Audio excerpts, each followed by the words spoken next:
Good evening, ladies and gentlemen, and welcome to the new CSGO University Championship Spring Season Finals, brought to you by the Republic of Gamers, Twitch, Intel, and of course, Amazon University Esports. I am Wolfie, and joining me for what should be a nail-biting best of three, to say the least, is Pratalis. And what a game we've got to finish the season. Yeah, indeed. It couldn't be more picturesque in terms of the storyline coming forward into this one, especially for the University of Western England. They were your Winter 2019 champions, and now into the Spring Series of 2020, they will be going up against Lincoln in the grand finals, who were coming through the lower bracket after the University of Western England knocked them down into that portion of the tournament.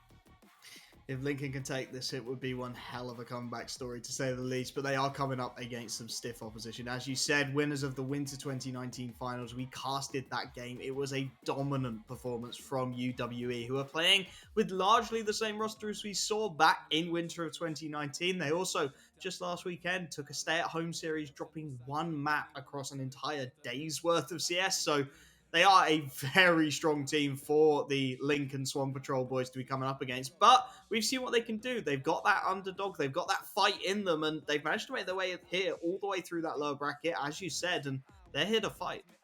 Yeah, absolutely. And it will be one hell of a fight that they will be going up against. UWE, having played an incredibly long day of Counter-Strike on Saturday, are certainly going to be very warm in terms of their team cohesion. They're going to have drilled their strats, and hopefully they're going to have some interesting things prepared for us going forward. Lincoln, on the other hand, they did come through that lower bracket, so they know what it's like to really be playing in those high pressure situations. They've been facing elimination for pretty much weeks on end now, and they've still managed to make it all the way to the finals, and they'll be looking to hope that they can complete that journey with a victory here today. They'll be hoping that they can make it a reality. But as you said, this should be an incredibly tense best of three. And I know you've got some thoughts on where we potentially are going to see this going in terms of map. And I heard in the pregame that you were giving me a little bit of hope that we might be seeing something a little bit more tactical. Yeah, certainly. Looking through both of these teams' previously played rosters, it's filled with Overpass, which is a map that both sides have played even quite recently. In fact, a lot of Inferno in the lineup for the University of Western England as well, and a little bit of Vertigo sprinkled in there. But the last time that these two teams played against each other on Vertigo, it was a 17-6 victory in favor of UWE. So I've got a distinct feeling that Lincoln happy to remove that one from proceeding straight away.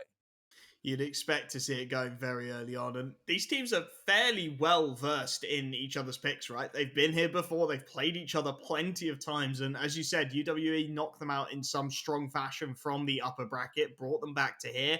And now they've got to face them again. Now Lincoln have got to bring something a little bit different to the game because they got demolished last time out, right? 2-0, Mm-hmm. nice and easy, made it look simple. And now they're in the finals. The stakes are up a bit. There are some huge prizes on the line for these teams and some opportunities to win VIP trips to an ESL1 Cologne level CS event, which is utterly insane. So it really is all to play for. And you've got to think that Lincoln, maybe they've put Valorant down in the last couple of days and they've really gone and picked up some strats for this.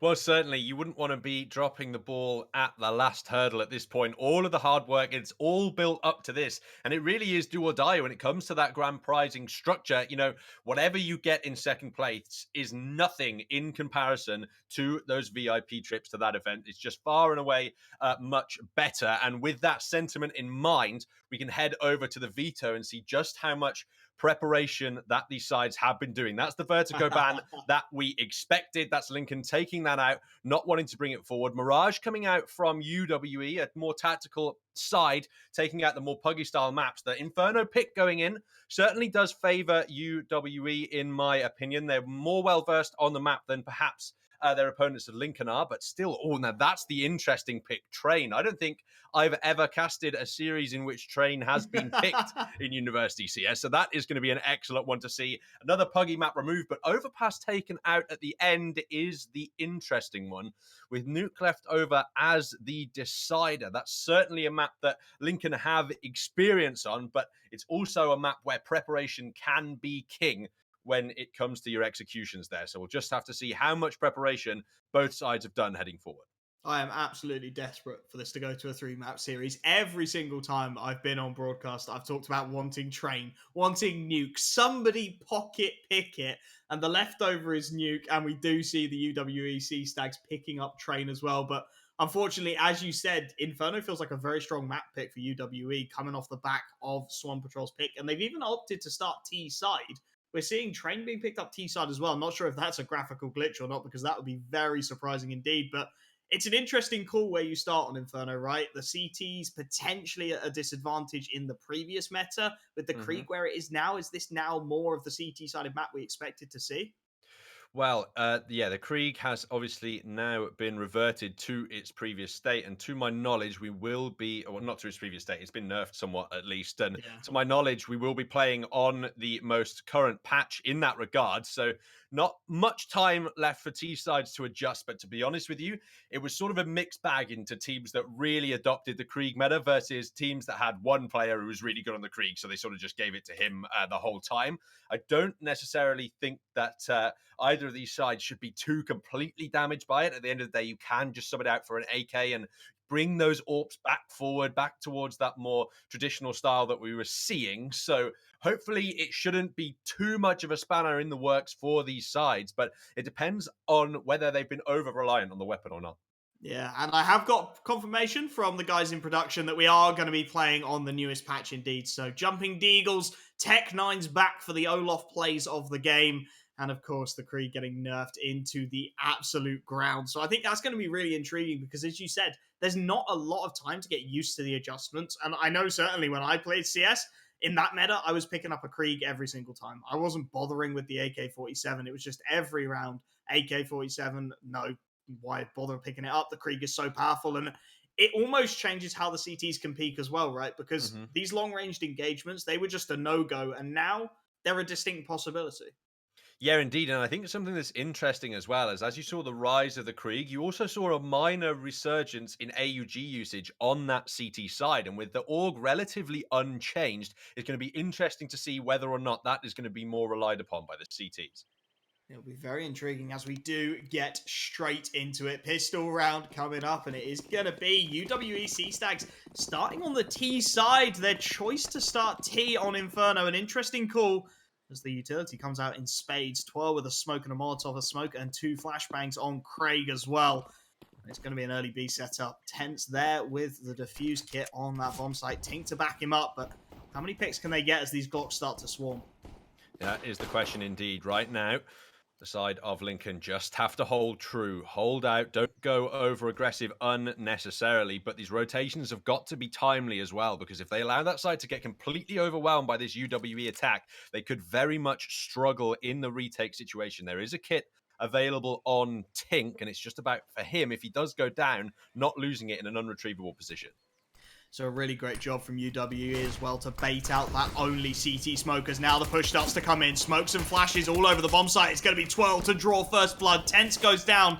And it looks like immediately the retake being called as Tink has gone down to 31 HP. Just trying to stay alive. Just trying to buy some time for those rotations. CT side, they've got to try and get back into this bomb site. They don't have any banana presence either. One player into CT, 3 to try and make their way through construction. But UWE, just look at this T side. They are just wedged into every single corner of this map. And it will be Crypt to win the opening. Jewel gets the second headshot as well. Tapping away Magic. Not quite able to find it, but Twirl and Crit are there to back him up. A triple for Crit, a double for Twirl. 2 big fraggers showing up early for UWE.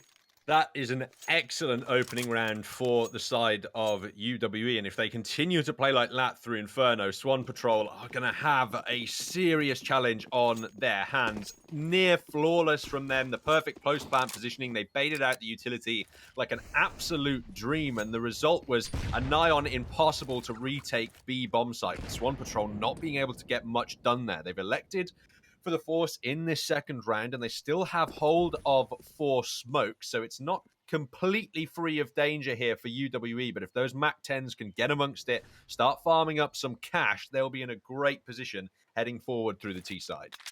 Yeah, the smokes have to be deployed much more carefully coming into this round. They'll be aware that they really need that stall potential as Tink just falls back, and Looks like he is going to throw the second smoke of the round for the CT side, as we hear one going off over towards that A-bomb site as well, and it is going to be Twirl drawing first blood towards Banana. That's going to lead the bomb to start to take Banana control with it. 3 players for the CT side still over towards this A-bomb site, so an interesting double short setup for the 5-7s to try and find a peak. CZ not getting it done for Blaze D, but now Sebi with the opportunity, trades 1 for 1, and Magic not quite able to find the refrag as Craig goes down in the apartments. And it's going to have to be the B hit here for UWE. They are making the rotation, and unfortunately for Swan Patrol in the 3-on-3, the rotations are a little bit too slow for the CT side. It's going to be Sebi trying to make his way in.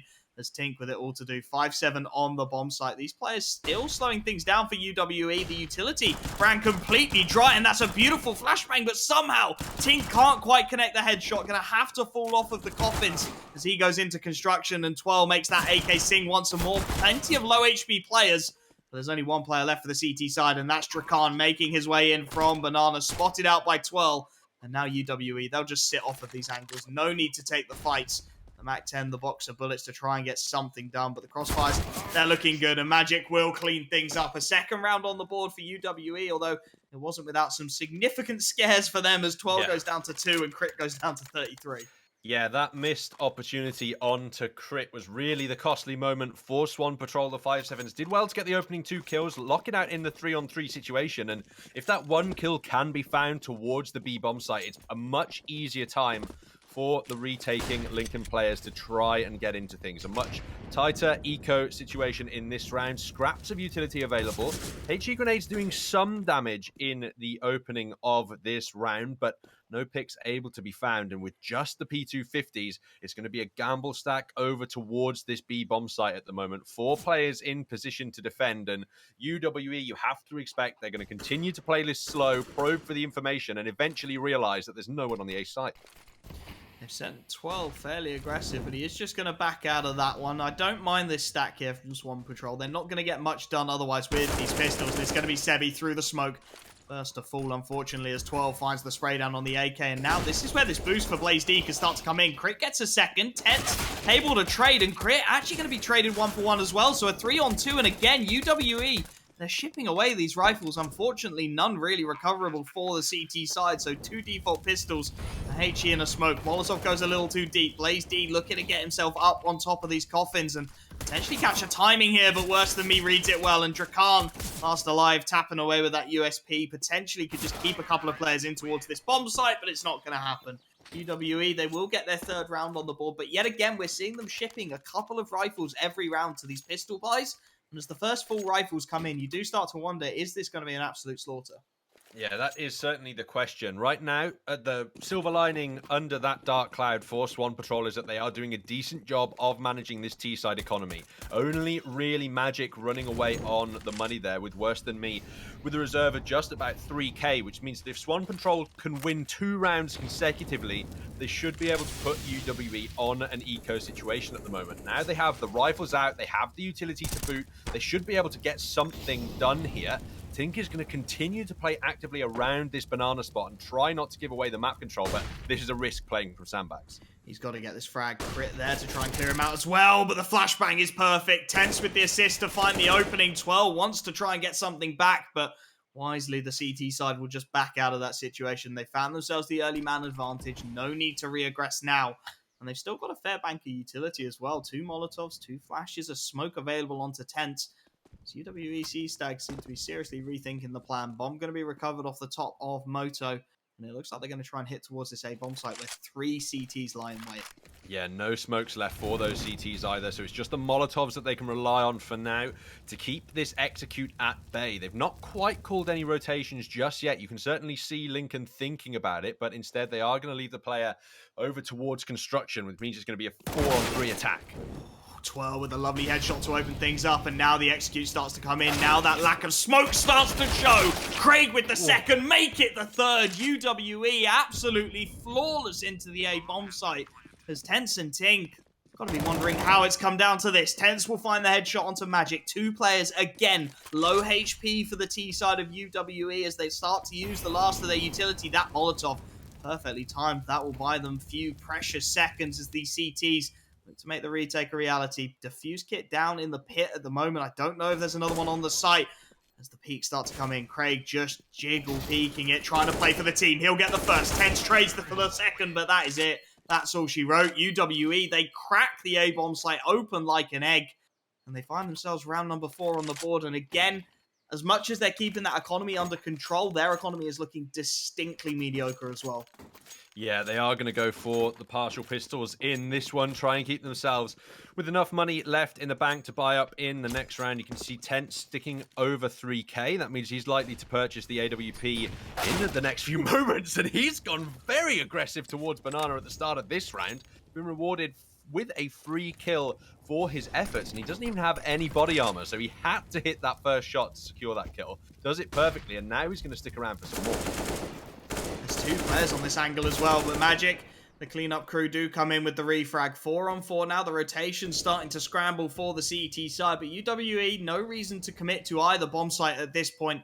Just feeling out their options. Tink looks like he wants to go for this retake towards Top Banana. Unfortunately, no flashbangs available, so Twirl, a relatively easy spray down to find the second frag of the round for the T side, and now Sebi going to be piled under the pressure here as the push starts to come in towards B. Smokes come out. The shotgun Deeg will be good for 1, but that will be it as the B on site taken relatively freely again by the T side. These Deagles, they're getting frags, but it's just not quite enough again as Blazy and Dracana left on this retake. A Deeg and a P250 to work with.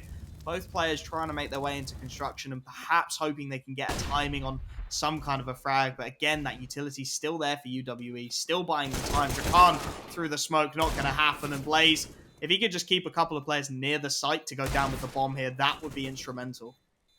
Yeah, indeed. 3 players going to be hunting him down, or at least 2 actively. He's going to try and hold Twirl in for as long as he can, but he eventually realizes what the name of the game is and decides to run away. And now Blaze is going to be in a slightly tight spot, not going to be able to get more than he bargained for in that instance. And yet, you're absolutely right when you say that the Pistols are doing work. They are taking a couple of players away every round, but that is only really significant if you're putting rounds on the board yourself. It's not enough to just get 2 or 3 kills every time and allow the scoreline to completely run away. Swan Patrol need to recover, and they need to do so very soon, as this map got a lot more CT-sided with the recent Krieg changes. AWP now out. More utility, but Tense!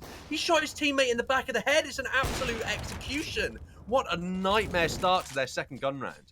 Second full rifle buy, and they've team killed their first player. 1 rifle down as Tense forced off by the Molotov, and that's nightmarish for the CT side. Crit going to get some free banana control off the back of it as well, able to just hold the angle as the rest of his team explore the options towards a lovely flashbang through. Sebi will get the frag despite going down to 15 HP, and that nade timing could be good as well. Twirl and Magic going to eat a little bit. The smoke gives away Dracan's position, and he will be taken down by Magic again. The swarm towards the A-bomb site working out perfectly for the UWE Sea-Stags.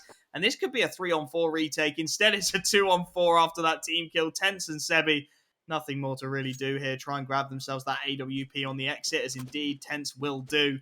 And keep a couple of rifles up. Because as you said, it's all well and good keeping that T side as economy as strong as you can and just keeping it constantly in check. But if you're not finding rounds, if you're not making it happen, it doesn't matter. They are going to start running away with it at some point. And at 6-0 up, that economy is really starting to build across the board. You've got 4k on 12, 7k on Craig, 4 on Magic. So they've got at least 1 more guaranteed buy. They're even looking to hunt away a couple of rifles here as Tense misses the shot on the AWP. It's a shame he can't miss his teammates. He will get 1 on the death too, worse than me. And they should be able to clean Twirl up relatively calmly as well. So a few rifles kept up by the T side and a couple saved over on the CTs to try and make something happen. Yeah, this is a great start at the moment for UWE. You've got to understand as well, in previous metas, getting 6-7 rounds on the T side of Inferno was an excellent job to get done, and they've already hit 6 in a row in the first 6 rounds. This is a questionable buy right now from Swan Patrol, if I've ever seen one. Tense's AWP removed from proceedings. You've got to imagine Tink should have been loitering around as the pistoling player to try and recover that AWP, but instead he's going to go aggressive towards Banana here and try and hide in the smoke. Not going to work out whatsoever, though, and now it's a shotgun, FAMAS, and AK to defend the round. AWP been recovered by Blaze, and he will actually manage to get away with it. A little bit of a miss spray there from Worse Than Me, not quite able to find the frag, but it should be the information gathered at the very least. They do know that Blaze D has the AWP in his hands. They know that was saved from the previous round, so instead, they just won't go anywhere near him. They're going to go plan their execute down towards the B bomb site. And honestly, at this point, I wouldn't mind another save for the CT side. You're not going to get back into this B bomb site 5-on-3 with no utility besides one smoke. So it is going to be Sebi just to try and perhaps get something. Smoke goes in towards the coffins, though, and there's going to be nothing for him. He's looking to line up the spray through the smoke, but it's going to be punished brutally. Crit finds the headshot, and the two remaining CT players taking my suggestion to heart, saving over on that A bomb site, giving themselves a little bit more of a backbone to buy off of coming into the next round. Yeah, I don't really know what Sebi's trying to accomplish there at all, to be honest with you. I think you had it right when you said it should have already been the save. And when you get up towards that B site and they drop the smokes there, the one advantage that you have is that they probably are also expecting you to either be saving or stacking this site. As soon as they get on it, they know that it's not a stack. And the result of that, in their minds then, would be that they have to hunt you in the post-plant. So if you want to get some kills on them entering into B, then that's the opportunity that you use after the smokes dissipate. Instead, he just fires through randomly and gets punished for it. They're going to try and hunt the remaining Lincoln players down now, and this AWP and Blaze would really like to be saved here. They're pushing in at all angles. He just gets eliminated at the end. UWE absolutely ruthless at this point in time. They aren't giving Swan Patrol an inch. It's really unfortunate as well, because that AWP just makes this buy a little more lethal, right? It gives some more caution to UWE. They're 7-0 up at this point. The pistols have come out again. If there's an AWP somewhere on the map, if you can rotate it around, then UWE have to respect the pistols a little more. They have to give perhaps a little more room to breathe towards Lincoln, and potentially they can find something with it. Instead, it's free banana control. They know they've got no ranged options at all, and the Deagles will look to do what they can. 12 actually going down to 16 HP. But you have to wonder if it's going to be enough. A fair amount of utility picked up by the CT side as well. But as Blaze finds the opening pick onto Crit, it looks like the Ts are going to look to explore towards the A bomb site as the CTs actually make the rotation. So that opening pick could have done a lot for them. Twirl on low HP will miss his shot as well. 5-on-3 now. And this is where the pistols get dangerous. This is where that doubt starts to creep into the mind of the T sides, and the aggressions start to work out beautifully as Sebi and Tense, they want to take this bracket control back. They may even push into Boiler and catch the timing. They will. Worse than me with the smoke out. Sebi gets the second onto Magic, and Craig has a 5v1 clutch required. Rifles scavenged all over the place for the CT side. And I mean, if you can keep their economy in check and you can grab yourself 4 rifles on a full eco, that's no bad result at all. Craig at least able to get one back onto Sebi. With that bomb dropped in mid, surely there's no way he's doing this. He's got 30 seconds to find 2 reasonable kills here and get the bomb plant, or at least he did. Now Blaze and Drakan are rotating over. Now they're aware of bomb control. Won't even matter though, as Tense finds that one. And that's really interesting. Swan Patrol can't even save the rifles when they have them, but as soon as the Deagles are out, it's just play after play. Very mobile. A lot of quick rotations going around the map there. A lot of pushing, perhaps when you're expecting UWE players to be doing the same thing. And as such, a lot of missed timing opportunities for those Ts. Now into a full gun round, you're not expecting the same play style for Swan Patrol. Something a little bit more structured to be expected at this point in time. But that should just be the slight wake-up call for UWE that you can't relax at any point in time because you can be punished by those pistols.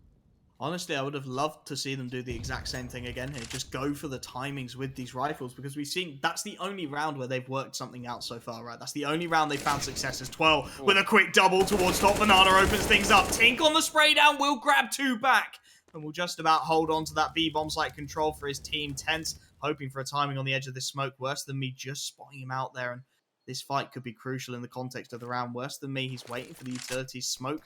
Baited out from the CT side. These 3 remaining players, though, still with plenty of nades to work with. And it's all about where UWE look to commit. They are backing off of this initial peak. Lovely nade onto Tense to bring him down to 54. And it's going to be onto Tink, recovering the AWP with it all to do on the happy angle towards CT. 3v1 coming his way any second now. And the more frags he can find, the more likely it is Swan Patrol try and go for this round. It's going to be all on the timings here. Full bank of utility for the T side. They can execute fully into this.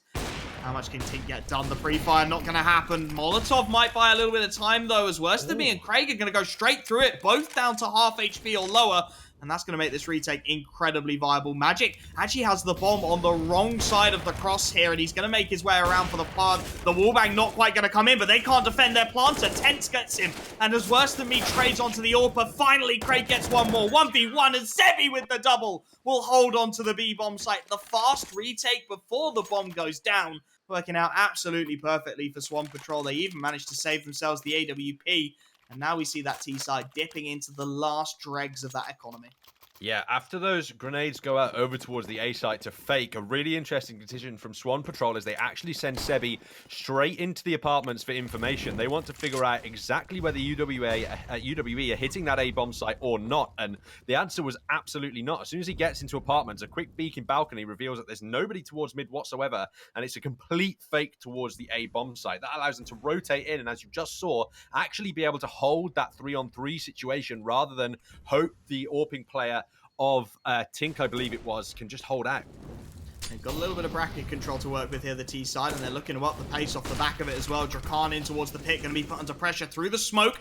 Lots of damage done, but the frag, again, going the way of UWE early on. Worse Than Me, looking to go back to what works. Tense able to get 1, 2, finally traded by Crit, but the push again, so quick from the CT side. 2-on-2.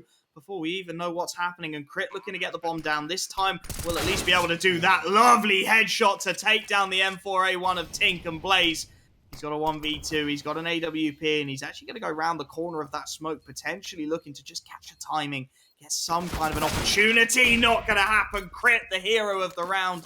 A triple for him as Worse Than Me picks up 2 of his own, and UWE back on the stomp train, get their 8th round on the board, although the CT side should be able to buy coming into this one if they want to. Yeah, interesting looking at the frags for these sides as well. 9 kills for Tense and 7 for Sebi, but the rest of Swan Patrol yet to get 5 kills apiece. A serious lack of firepower from the remainder of that squad, and perhaps a contributing factor to their lack of rounds here. Again, they go for a dodgy buy. Famas is out, an MP9 as well, but it's doing some work towards the apartments. Gets at least 1 kill, as now UWE are going to have to pressure this B side. The damage onto the second player could prove useful as well. Lovely flashbang onto the AWPer though, and Crit and Twirl, just a one-man army towards B, coming up with the frags time and time again. As Drakan and Tense, you said this was a wobbly buy to start with. Surely they're saving at this point. The round feels all but done. It feels like UWE C-Stags will inevitably have a 9th round at this point. And as you said, Crit and 12 showing up in a big way for their team, and we see it again, a perfectly timed hit towards top banana. The flash catches the AWPer, the trade is there onto the M4 immediately, and they find themselves a free bomb site. 4 players kept alive, the economy going to keep being strong for the T side, as Tense and Drakan will try and hold on to what they can. Yeah, indeed. They've struggled to save weapons throughout this entire round, to be honest with you, and throughout this entire map even. But this time, I think the positioning is slightly more favorable for them. They should be able to at least take the rifles forward in this instance. And UWE, they don't want to be throwing anything away here. You look at their cash reserves, they'd certainly like to be holding on to as many weapons and utility as possible, just to make sure that there are no semblances of a fall apart towards the end of this half. Keep the economy healthy throughout the entire of this T side, and they're going to have an incredibly beneficial round surplus heading forwards onto this CT side here. It's only if the pistol's being bought around 2 rifles. UWE in a great position potentially to pick up 10 rounds here on the T side of Inferno. And we spoke before about how the creep nerfs made this CT-sided. Twirl able to get the opening spots out. Plenty of extra presence. The nade will do all the work for him. Surely 3. 3 for Twirl. Crit, I thought he was going to get the quad, but Crit was there just to steal away the frag and keep his ego in check as Tense. That lonely M4 on completely the wrong bomb site. It's a free take again for the T side. A nade hurled towards bracket just to let the CT player know that they're coming for him once this bomb has gone down, and it will inevitably at this point be double digits for UWE C-Stags. They are looking on fine form here on map number 1 of Inferno, and don't forget, we're heading to their map picker train next. That does not feel like a particularly happy place for Swan Patrol to be at this point. I don't know if it's a particularly happy place for anybody to be other than the side that's picked it at the university level.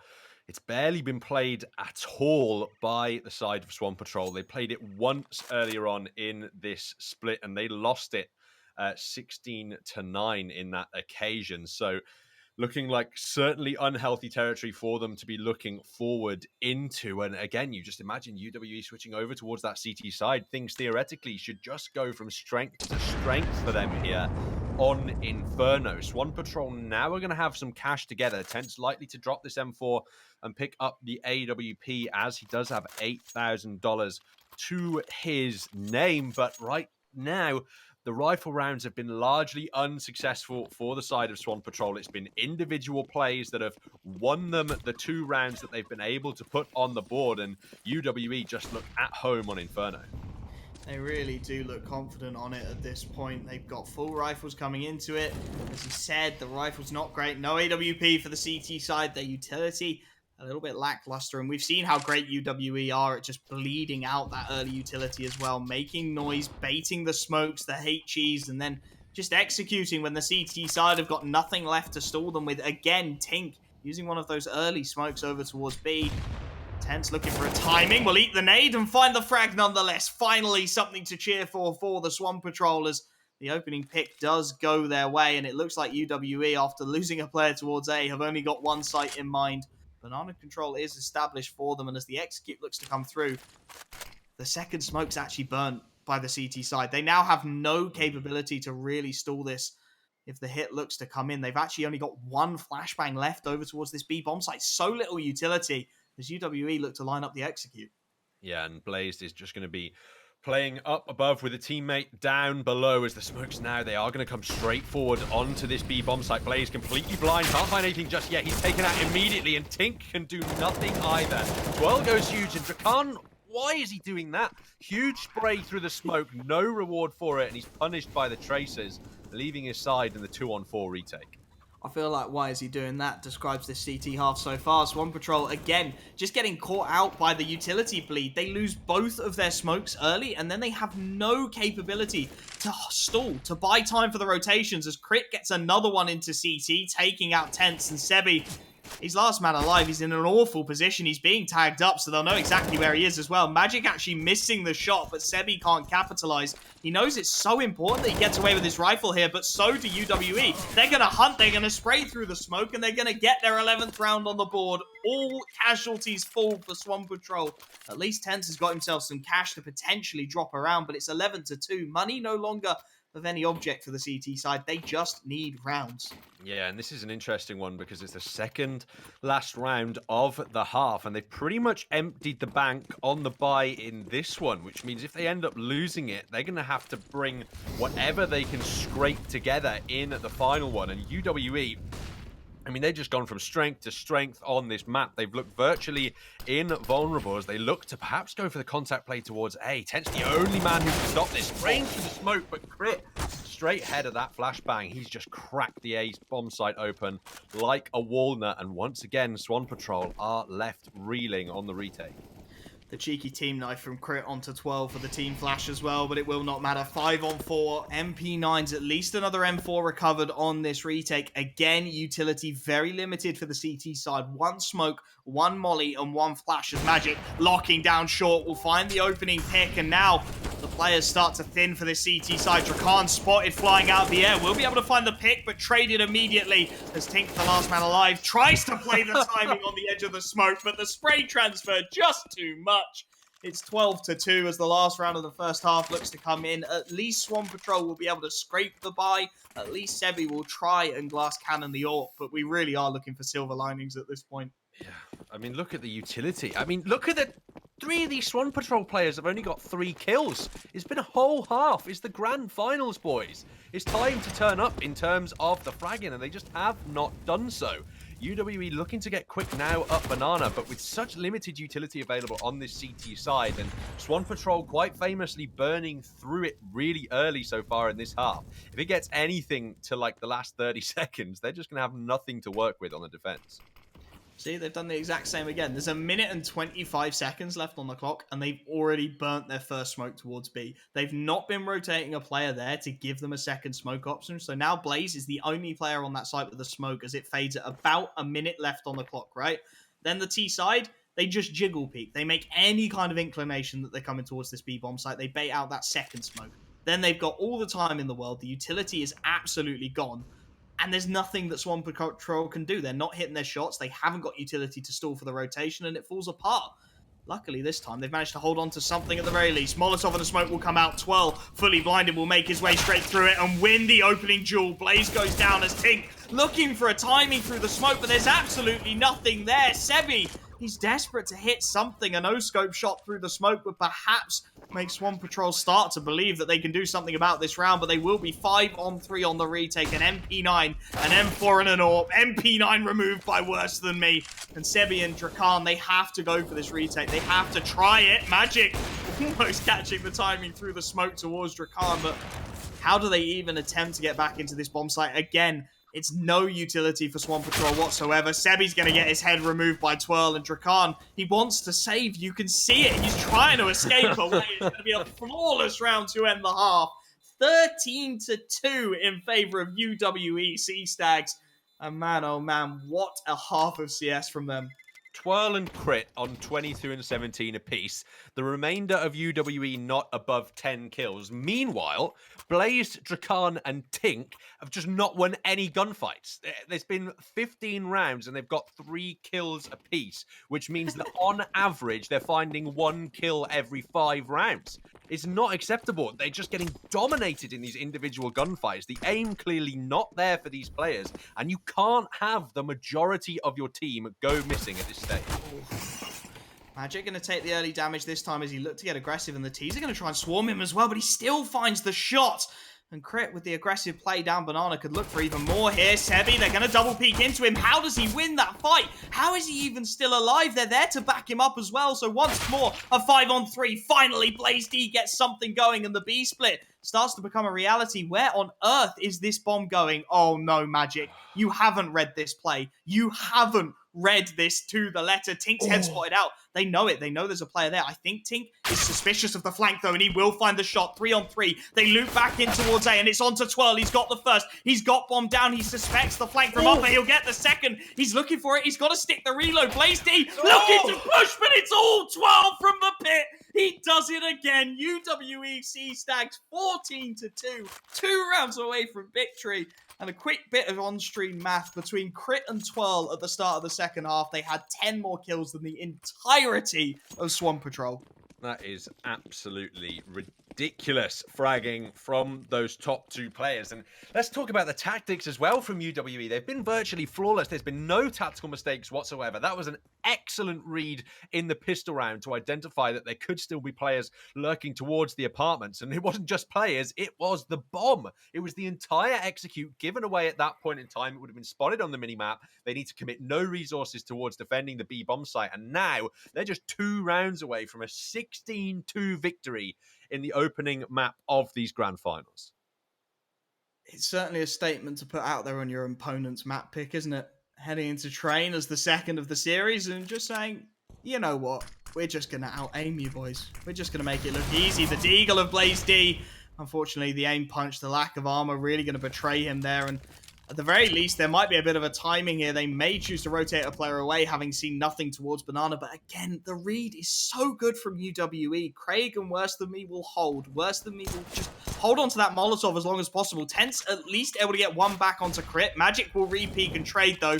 And there goes the Molotov with 40 seconds left on the clock. They're going to bail around again. And Magic, oh, the timing on that reload was nearly catastrophic. But now he's got a shooting range. 1-2. He wants the third, but Drakan at least will be able to trade for that. 3v1 now as he recovers the FAMAS. The banana push coming in, so they know this has to be an A-site hit. 12 will just play for the timing. He will finish the job.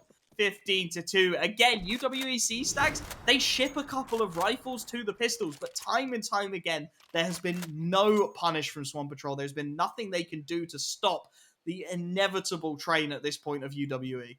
Yeah, indeed, that's what it seems like. And we said that Lincoln would be having a challenge to face heading into this series, and if they want to win this map, that challenge is even more magnified. An incredibly aggressive mid-hold here. Twirl, he expects it, but he actually tags them both down very low. Crit, if he can get the refrags here, that's the dream for Drakan. He's got his back turned. He refrag in for Magic, trying to get the damage dealt. It's actually incredibly messy, and that's going to leave it in the 2-1-3 situations with just 2 SMGs left up on the CT side.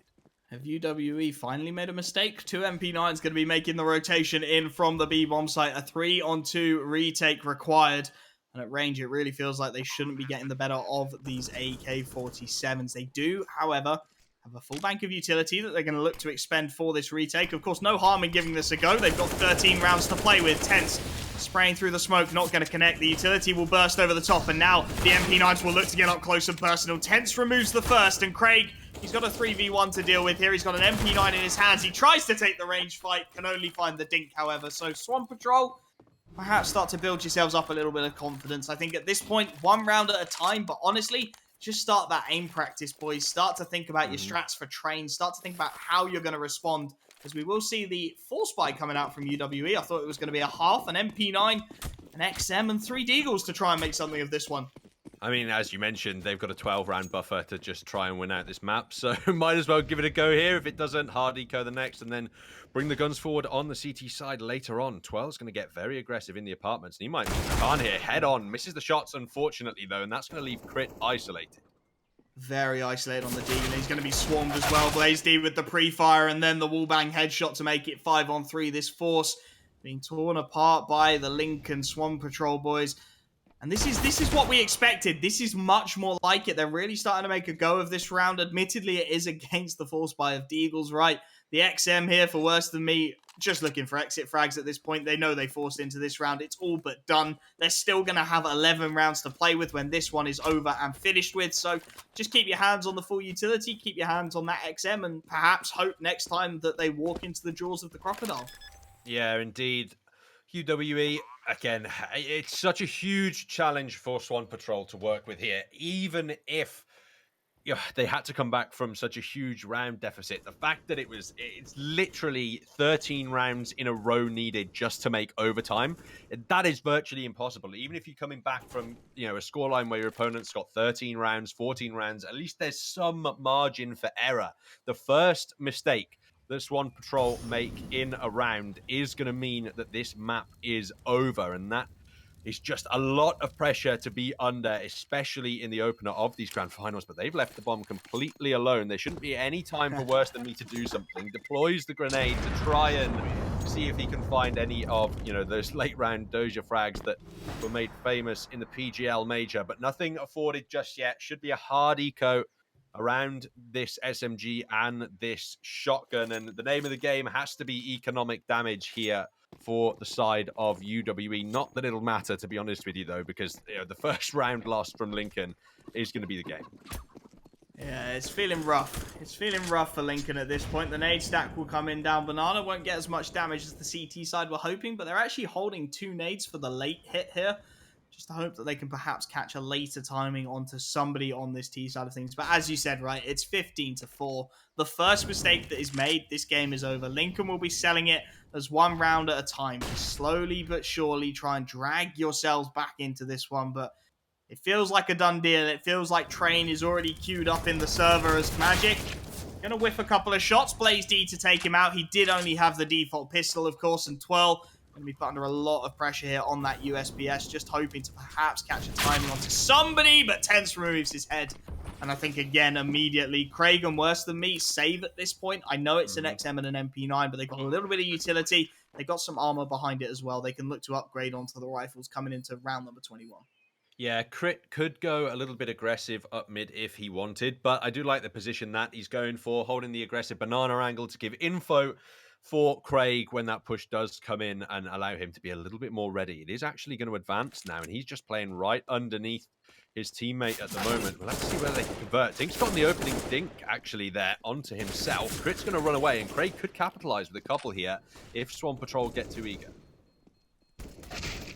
I mean, if there's an AK to be picked up, that would be fantastic, right? And Craig is actually going to be able to find one. Tink's low HP as well, so Craig's going to get a quick double, grab himself the AK-47 and hightail it out of there. His teammate on the crocodile jaws, not able to find it though, and they will clean it up in the dying seconds of the round.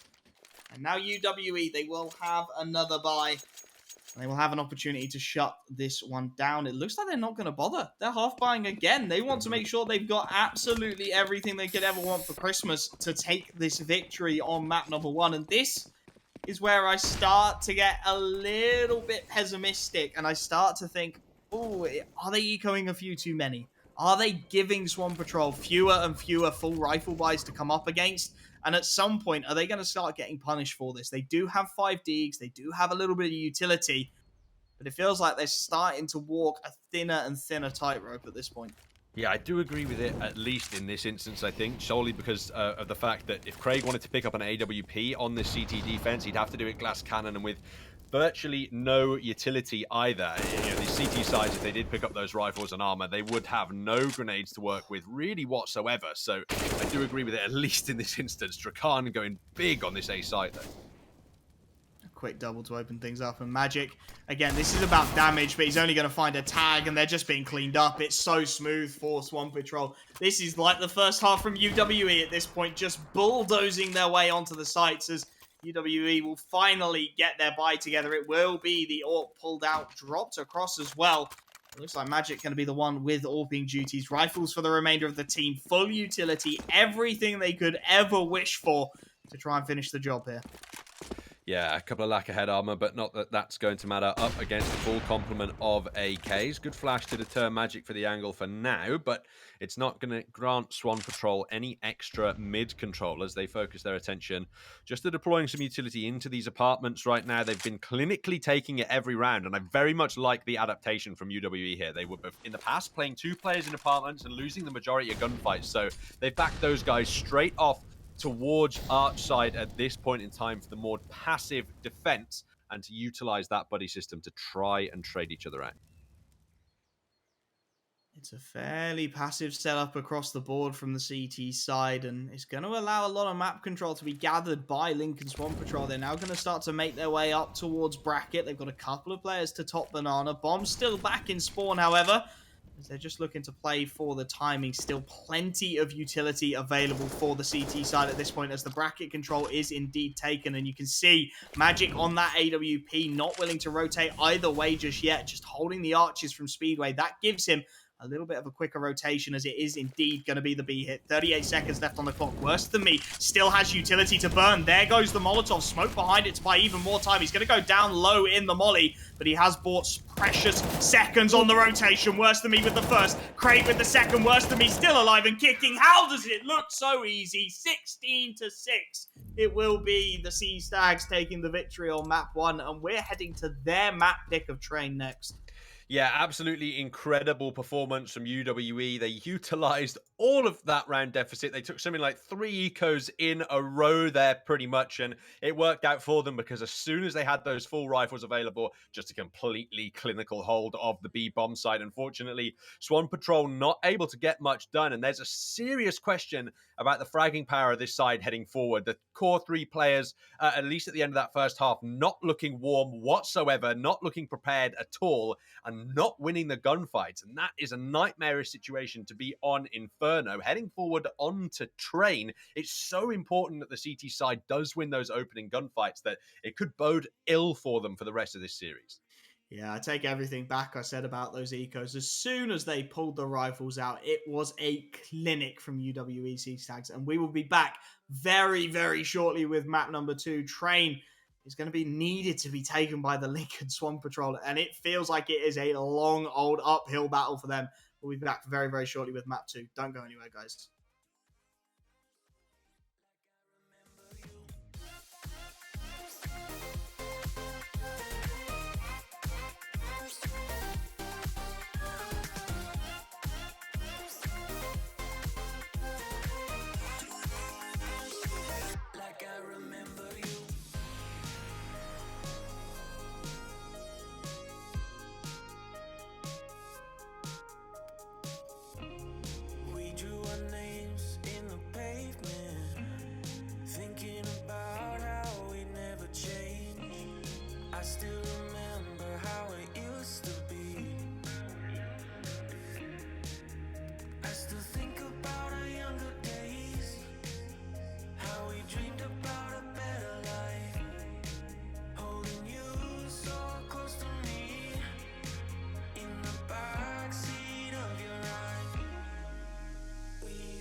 I remember you.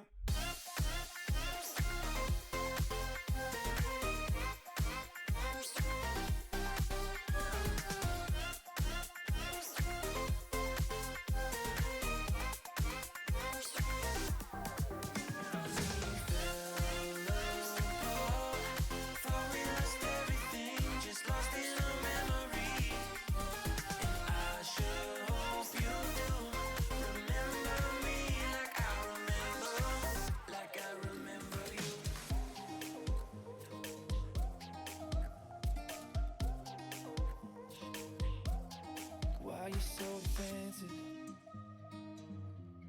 You always miss my calls. Run around in circles cause you're nervous I won't catch you when you fall. You're so defensive. Why you so defensive? Don't listen to the voices in your head. They're gonna take you down and you know it.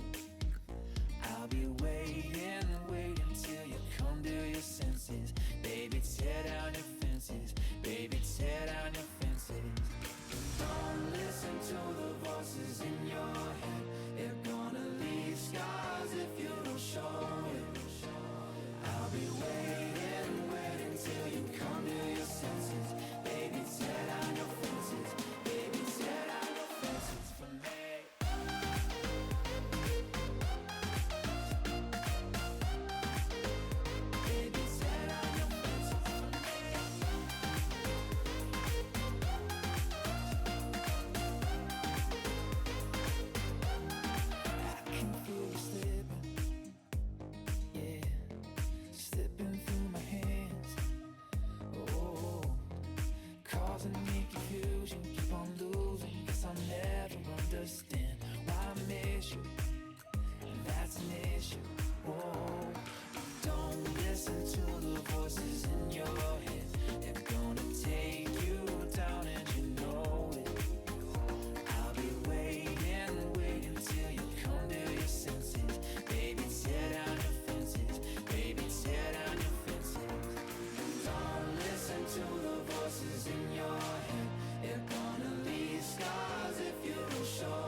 Baby, tear down your fences. Baby, tear down your fences.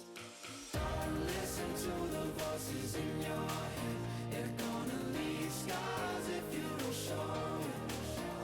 I'll be waiting till you come to your senses. Baby, tear down your fences. Baby, tear down your fences for me.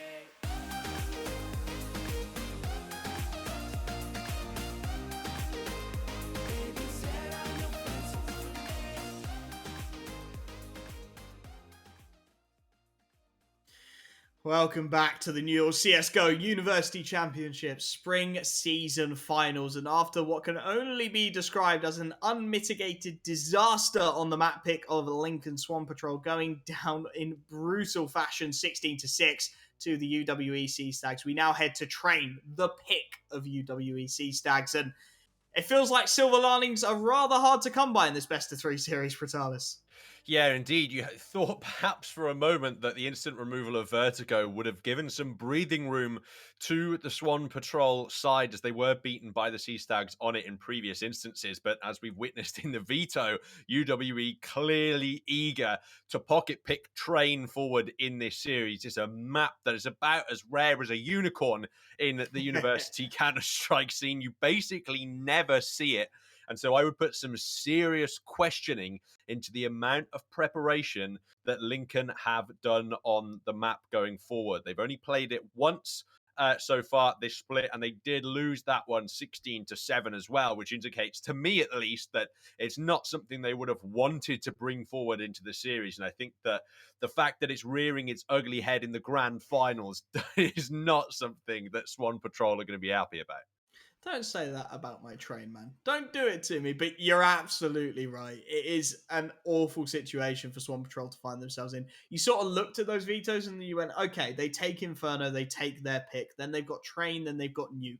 There's two opportunities there for them to maybe have some quiet strats that they've developed to, up rank on Face It. They've got some big strats for Nuke, maybe. It's like a pocket pick for them. But instead, they get absolutely demolished. And now their lives in this tournament, their opportunity for those VIP tickets to ESL 1 or another major CS event, lie on Train. And you can't say it enough. Train doesn't get played in the Nordic, doesn't get played at university level CS. And that's because teams don't tend to have that background, those nades, the strategies that are required to make this kind of map viable. That's the bottom line. So the fact that UWEC Stags have said, fine, we'll pick it. I've been going on and on and on about it. A couple of them follow me on Twitter, so I think that's the call here. Oh, yeah. I haven't shut up about the requirement for just someone pocket pick Train, and they've gone, you know what, grand finals. We're going to listen to him, and now we will see if the play pays off. Yeah, I'm sure that they've definitely picked Train just because you were complaining about it on Twitter, not because they've got any preparation or anything like that in their back pockets. But you're absolutely right in that even if this is a map, even if this map isn't Train and it's something like Mirage or it's something like Dust 2, even if Lincoln hate those maps and it's literally the worst map in their pool, you've got the default strats to fall back on. It's a Mirage. It's something more puggy. It's traditionally seen. Everyone has default strats for that. Matchmaking strats even. As long as your aim's competent enough, you can be competitive on those maps. Train is a completely different ball game. If you're up against a well-drilled tactical side on Train, which we obviously know UWE are, just take a look at their T side of Inferno, which was absolutely ridiculous and damn near flawless. Heading forward into Train, they wouldn't have picked it if they weren't ready to take it to this map. And so as a result, they are likely going to have the strategies forward to be able to clinch this one out in 2. And I was thinking, just like you, I was thinking, okay, Train is a real surprise in the series and virtually guaranteed to go UWE's way. But we know that Lincoln was somewhat competitive on Nuke. So I was expecting if it was going to be a victory from Swan Patrol in the series, it would have to be a 2-1 around Train. And after that dominant performance from UWE on Inferno, this is going to be a real difficult one for Lincoln to come back from, especially when you consider how poor their CT side of Inferno was. And that's where they're starting on Train.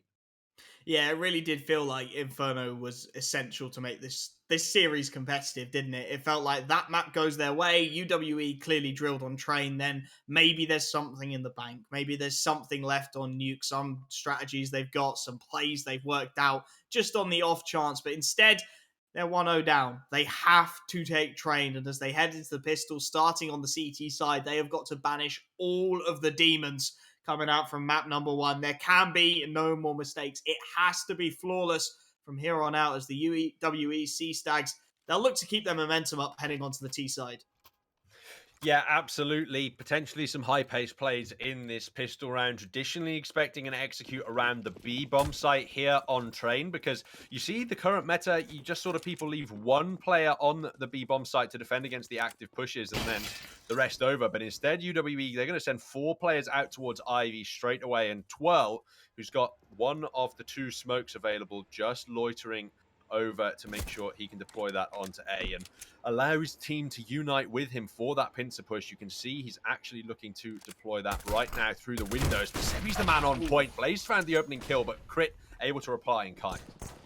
And worse than being going to start the aggressive push, start to take that map control away. A lovely headshot from Crit. Sebi the next to fall. Drakan at the very least able to trade, but again, we get into this awful situation. The dink comes through. 12 finishes the job.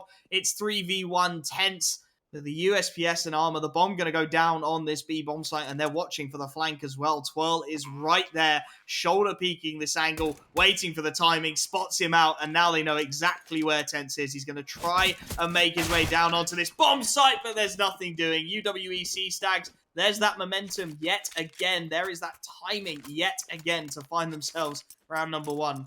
Yeah, and certainly even just from a morale perspective, you're thinking if Swan Patrol can at least pick up the opening pistol of the second map, there's a chance for them. They can justify it in their mind that it's going to be a different occasion than it was on Inferno. But right now, well, at least based on the first round, doesn't look that way. Just the P250 is playing aggressive in this one. Crit ripping the head off the first, make that the second, make that the third. Looking for the quad, he'll kill his teammate. And it will be Craig, the non-Krieger, to get it done. 12 finishes the job, and that's just brutal. It's just a demolition job. At least, I guess, they get the pistol round out the way nice and quickly, and now they can start to think about some rifles.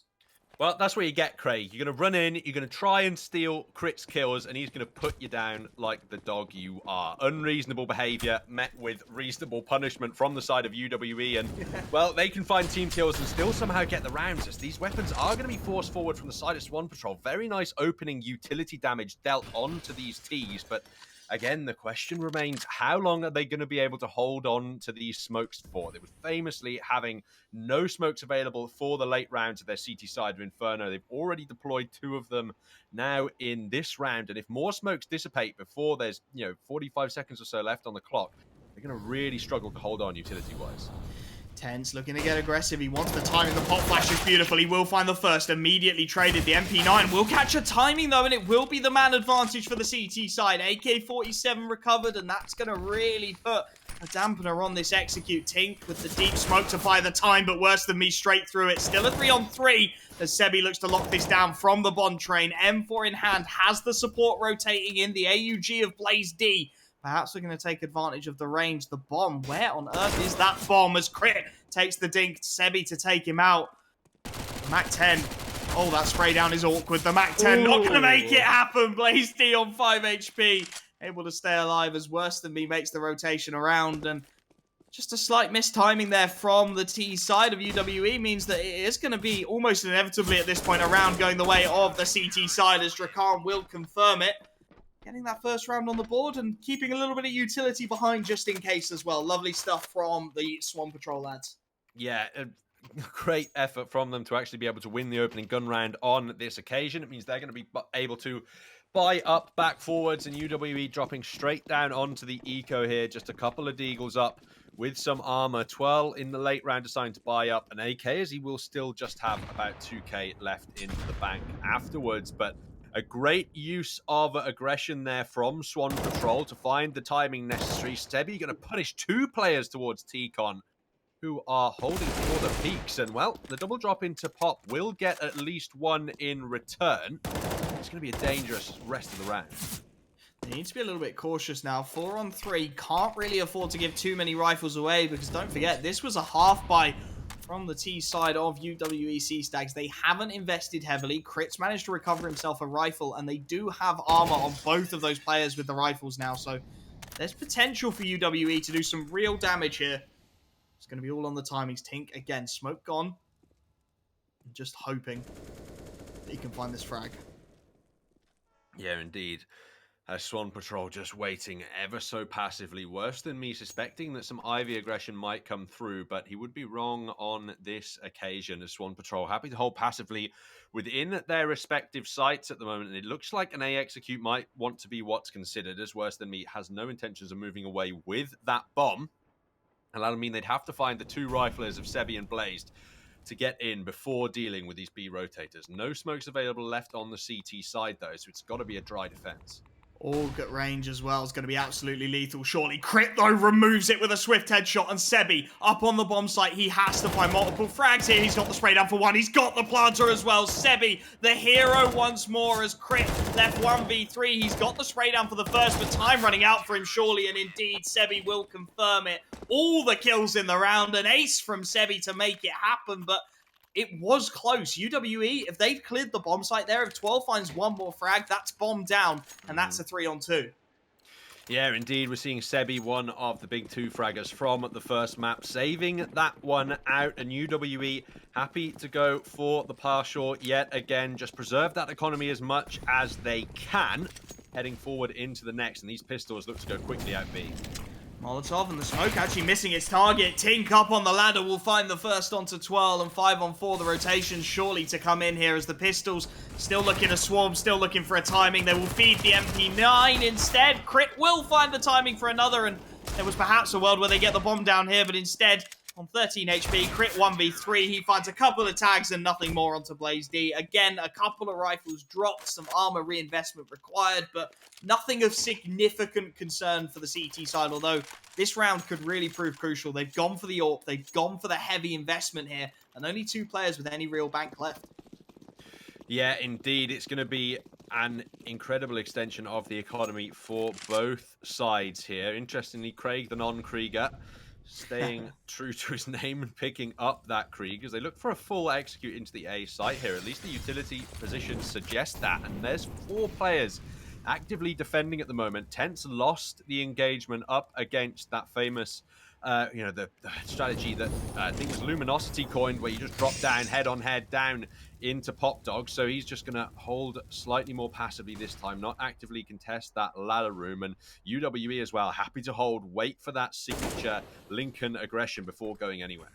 Crit, aggressive on the angle. Tense does expect it though, and he's playing up close and personal here. Could catch a timing onto 12 with the nades out.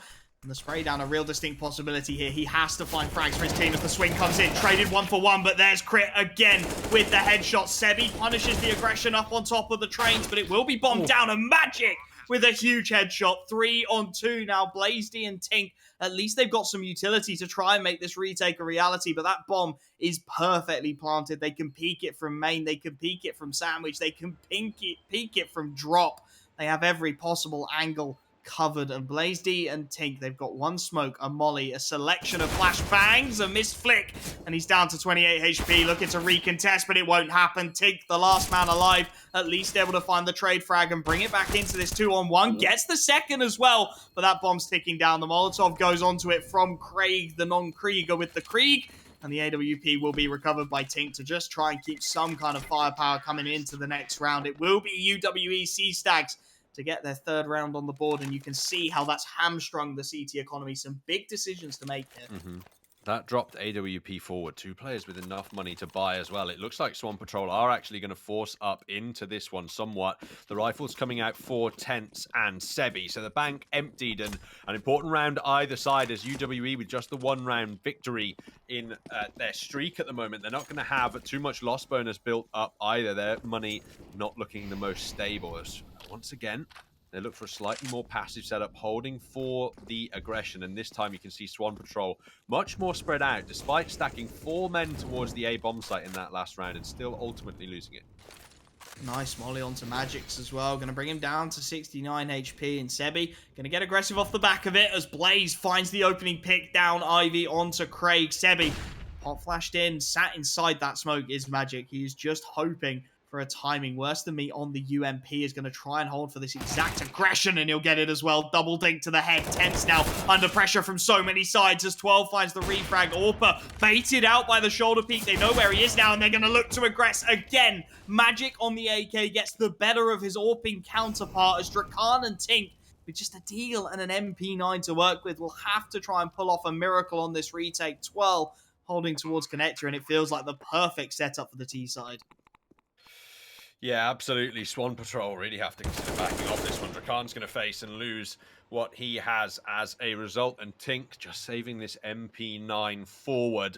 The forced into this means that it's unlikely to be the full buy coming out for Swan Patrol in the next one. They do only have, they will only have that 2-stage loss bonus built up for them. So the amount of guns and utility that they can bring forward, really nothing to sing home about, to be honest with you. And UWE starting off on the T side here of Train, it's a similar story to Inferno in that the bigger scoreline they can put on the board, the better. The CT side, renowned for being the much easier one here on Train. So every round that they can wrestle away from Swan Patrol now should theoretically lead them to an easier half later on in the map.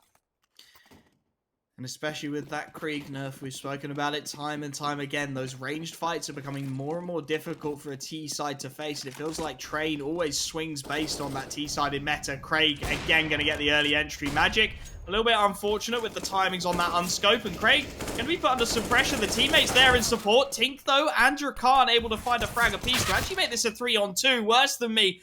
looking to steady the ship as Blaze D now with just a default pistol to work with actually spots 2 players making their way onto the site. This timing could be huge. He's going to catch Worse Than Me, but he can't quite find the headshot, and that surely should be this round all but done. His position now known. 12 will swing wide and find the headshot. It will be a 5th round on the board, and in previous metas, I would have said 5 T-sided rounds on Train was a good place to be. Anything else from here feels like it's a bonus for the UWEC Stags.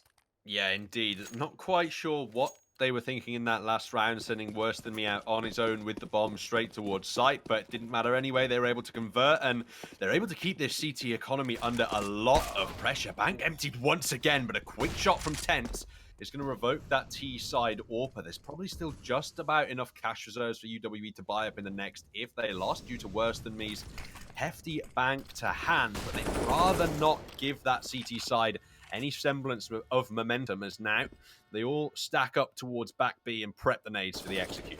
That was a really crucial frag as well. It's allowed Tense to rotate in for this B execute, holding upper, giving his teammate just one angle to worry about. This is the perfect setup. The CT side could not wish for any better. It's all about how much Tink can get done up on top of the Grey Train. Up close and personal, he's got the spray for 1. Can't quite find the second, but through the smoke, Sebi's going to find 2 down the ramp. And it's on to Worse Than Me. A 1v4 required. The push comes in. And Sebi, talk about showing up when your team requires it. A huge play from him, even going to get the defuse at the end of it. You said the economy would just about support another buy. Well, now it absolutely has to. Swamp Patrol fighting back, not willing to go down without a fight. A 4th round on the board for them. Yeah, indeed. Magic on 10k, Worse Than Me on thereabouts 10k, so the AKs are going to be dropped forward. Interesting question around whether Magic wants to pick up an AWP in this round. He is going to go for it. Would still have money left over to drop an AK, which is exactly what happens, and that's going to even out the money distribution for UWE somewhat, but crucially they can bring another full gun round forward up against better utility from the CT side this time. I don't know why Worse Than Me wants to get aggressive again there. Just with the AK, Tense has punished now 2 rounds in a row and secured that early advantage. Perhaps some over-enthusiasm, but can we just talk about how they double smoke drop? I constantly complain about them using too many smokes as Magix is traded. Sebi able to find the frag onto Craig, the non-Krieger in the meanwhile. Still a 4-on-3, and the AK still up for this T side. 12, what are you doing, my man? Perhaps hoping to pick some utility off of that CT body, but it's not going to happen. UWE very spread across the map at the moment. Nothing really going for them as it stands. Crit with a little bit of control towards the drop, but that's about all they've got on the T side of things, and a heavy CT stack towards this A-bomb site. Molotov forces Crit back, but not quite punished for it. And there's still plenty of utility to try and plan some kind of an execute for the UWEC Stags. Yeah, indeed. It's going to be an interesting question here. Looks like they are going to angle towards this B bomb site, which only Tink is currently defending, but Tense in position for that quick rotation, and we know exactly how much work Sebi can do on the rotate for that last round. Now, if they do go out upper, they have the opportunity to catch Tink off guard somewhat, as he seems only cognizant of the ramp angle at the moment. He'd have to flick over if he wanted to get the frag there, but the information of that flash should just back off now and allow his team to rotate in.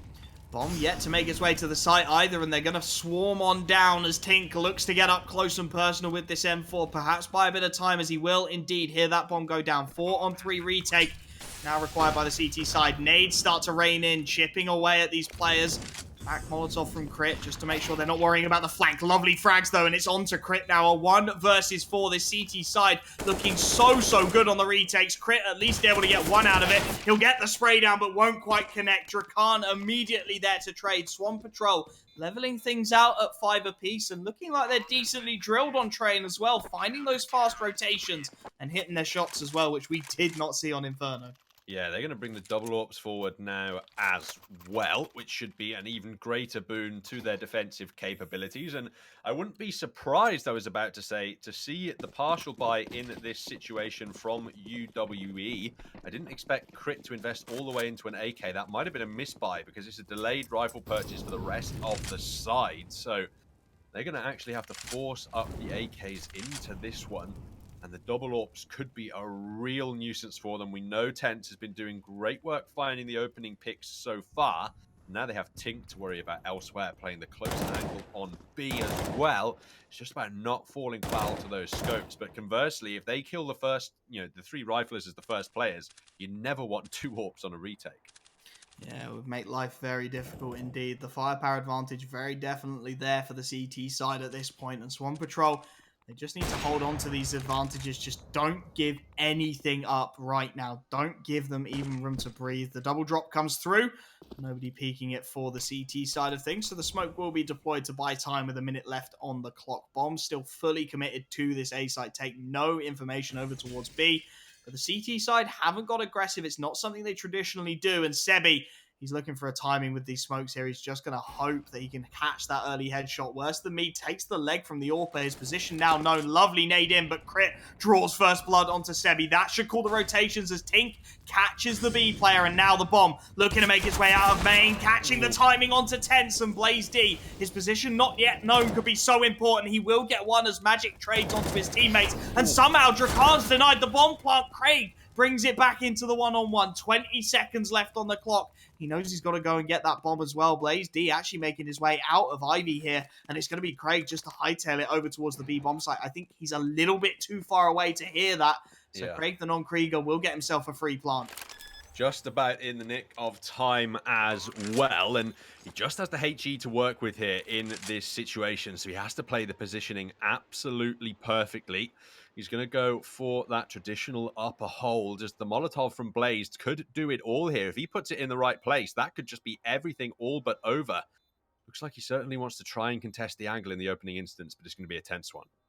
This is going to be very close. Craig just knows he has to play for time. That's all he's got going for him. The Molotov goes towards lower. That gives away the play. Blaze taps the bomb. He's hoping that the repeat comes in, and it will do, but Craig spotted him out. He knows he's not on the bomb anymore. He's shaking his head. He's done with this. He knows the round is his. The nade will go deep to try and finish the job, but the damage isn't done. He'll go down with the bomb, but he will not care. UWE C-Stacks will find themselves the round. They will find themselves the lead once more at 6-5, although it was, again, incredibly close. And finally, somebody's going to take a timeout in this best of three. Yeah, pretty ridiculous as well to think that Swan Patrol got 13-2'd in that first half of Inferno, and nobody on the side thought it was time to call a timeout.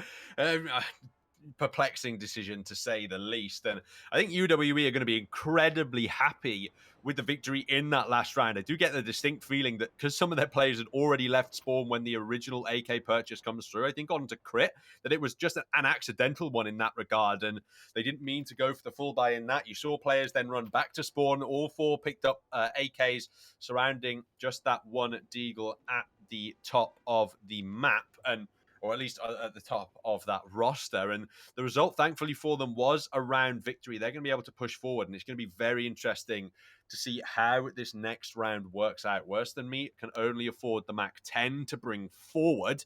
The CT buy looking somewhat decent. They've got 4 rifles out, including an AWP, but limited utility. Drakan with no grenades whatsoever to his name, and the utility for the T side isn't going to be perfect either, so it continues the scrappy theme of the opening half of Train here. You do worry about a scrappy half for a CT side on Train. It tends to not be a good sign of things to come. Tense with the AWP in hand will look to correct it. However, as Drakan does drop down onto that MP9, again, no utility at all to work with. Crit fast down the drop, trying to get the early information as Sebi playing slightly more passively than he did in the previous. Not too significantly so, though. Just posted up towards the E-box. And it's a fairly standard default at this point from Swan Patrol. 4 players on A. The rotation from Tink as he just looks to jiggle peek in towards top of Brown Halls and not spotting anything out. And again, UWE, they go for this Ivy take. They've had limited success with this. Tense has been finding picks consistently when he's had the AWP in this portion of the map. Interesting to see if it can work out for them now.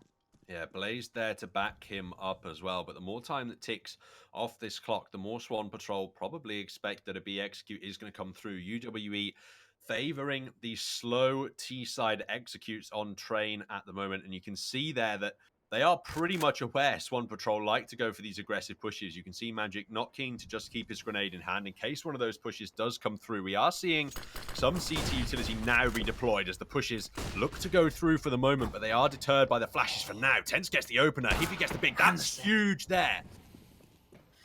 That's absolutely huge, and it's crucial in the chances of this round for the UWEC Stags. But Crit and Craig are not done yet. They do find a couple of frags, but now it's Magic 7 HP in the 1v2. He's found a couple of frags for his team, but can he get any more done? He doesn't expect the player behind him. It will be Swan Patrol. Tink will make it happen again. It goes down to the 1v1. Again, the CTs are stretched to their limits. But once more, it is the CT side coming out on top. 6-6 the scoreline. UWE, surely a full eco here. Yeah, they have to go for it. You can't really justify purchasing anything at this point in time. Magic and Twirl on the P250s, but that is about it as they look to quickly make their way over towards the A site by the looks of things. Twirl straight down and in Sebi's face, but he's removed immediately. MP9 up close and personal. Farm a bit of cash for the CT side. Not too bad at all, as Tense will help himself as well. Just feeding off of these eco frags. Sebi, wanting to accumulate as many dollars as physically possible, is going to get aggressive for one more, and we'll be able to take down Magic as well. So a nice triple kill for the MP9, just to build up that extra bonus cash. Crit, perhaps hoping that he can sneak this bomb plant in towards the B bomb site, but realistically, his chances are next to nil. Utility, MP9s. Tink will finish the job. It will be Lincoln Swan Patrol taking the lead at 7-6 on the CT side of Train. Don't forget, UWE with 6 rounds on the board. I don't think they're going to be particularly disappointed with that as they look down the barrel of a half buy. They're going to be looking to get at least one more under their belts to really put that pressure on Lincoln. Yeah, I do like the buy from Lincoln in that last round as well. They know that the economy's been tight throughout the whole map so far, and they know that as soon as they win that with just one player surviving, it's pretty much going to be the full eco for their opponents. So no need to invest into the rifles at the cost of grenades when you can just bring those SMGs forward, and they're going to even go for the bonus in this one. Nice nade from Drakan, just to make sure nobody's getting too keen on the aggressions. The Deegs hoping for a timing for a pick somewhere down towards Ivy, and Drakan is going to be put under a lot of pressure here. The M4 spray down will work out beautifully, though. Make it a third, not quite. Crit, at least able to get one frag with the Deeg as the push through. Flashbang, fully blinded. Sebi cleans up with the double, and 12 down the drop will be finished off by Blaze D. It's a half buy, it gets them a frag. I mean, it's not bad, it's not great, it's not really anything. It's just a round that is done and put into the scorebooks. It will be 8-6, and UWEC Stags will have one more buy to try and keep it the narrowest of margins going into the half. Yeah, indeed. No AWP can be afforded by this T side. Craig sticking on that Krieg, undoubtedly a player that's been somewhat targeted by the recent nerfs. Meanwhile, Swan Patrol, they've got the double AWPs out yet again, but UWE are much quicker about taking map control towards the A bomb site this time. It's going to mean that there's an earlier burning of that CT utility in the early instance. Molotovs deployed and smokes as well, but 3 still up on that CT side. As actually, they're questioning some rotations going over towards B at this point in time. That could be a blunder, but as long as those smokes stay up, UWE are unlikely to execute. It's all about the timings here and who finds those frags, who makes it happen in the last round of this first half. It could be an 8-7 half. It could be UWE going in on a high, or Swan Patrol keep the momentum going.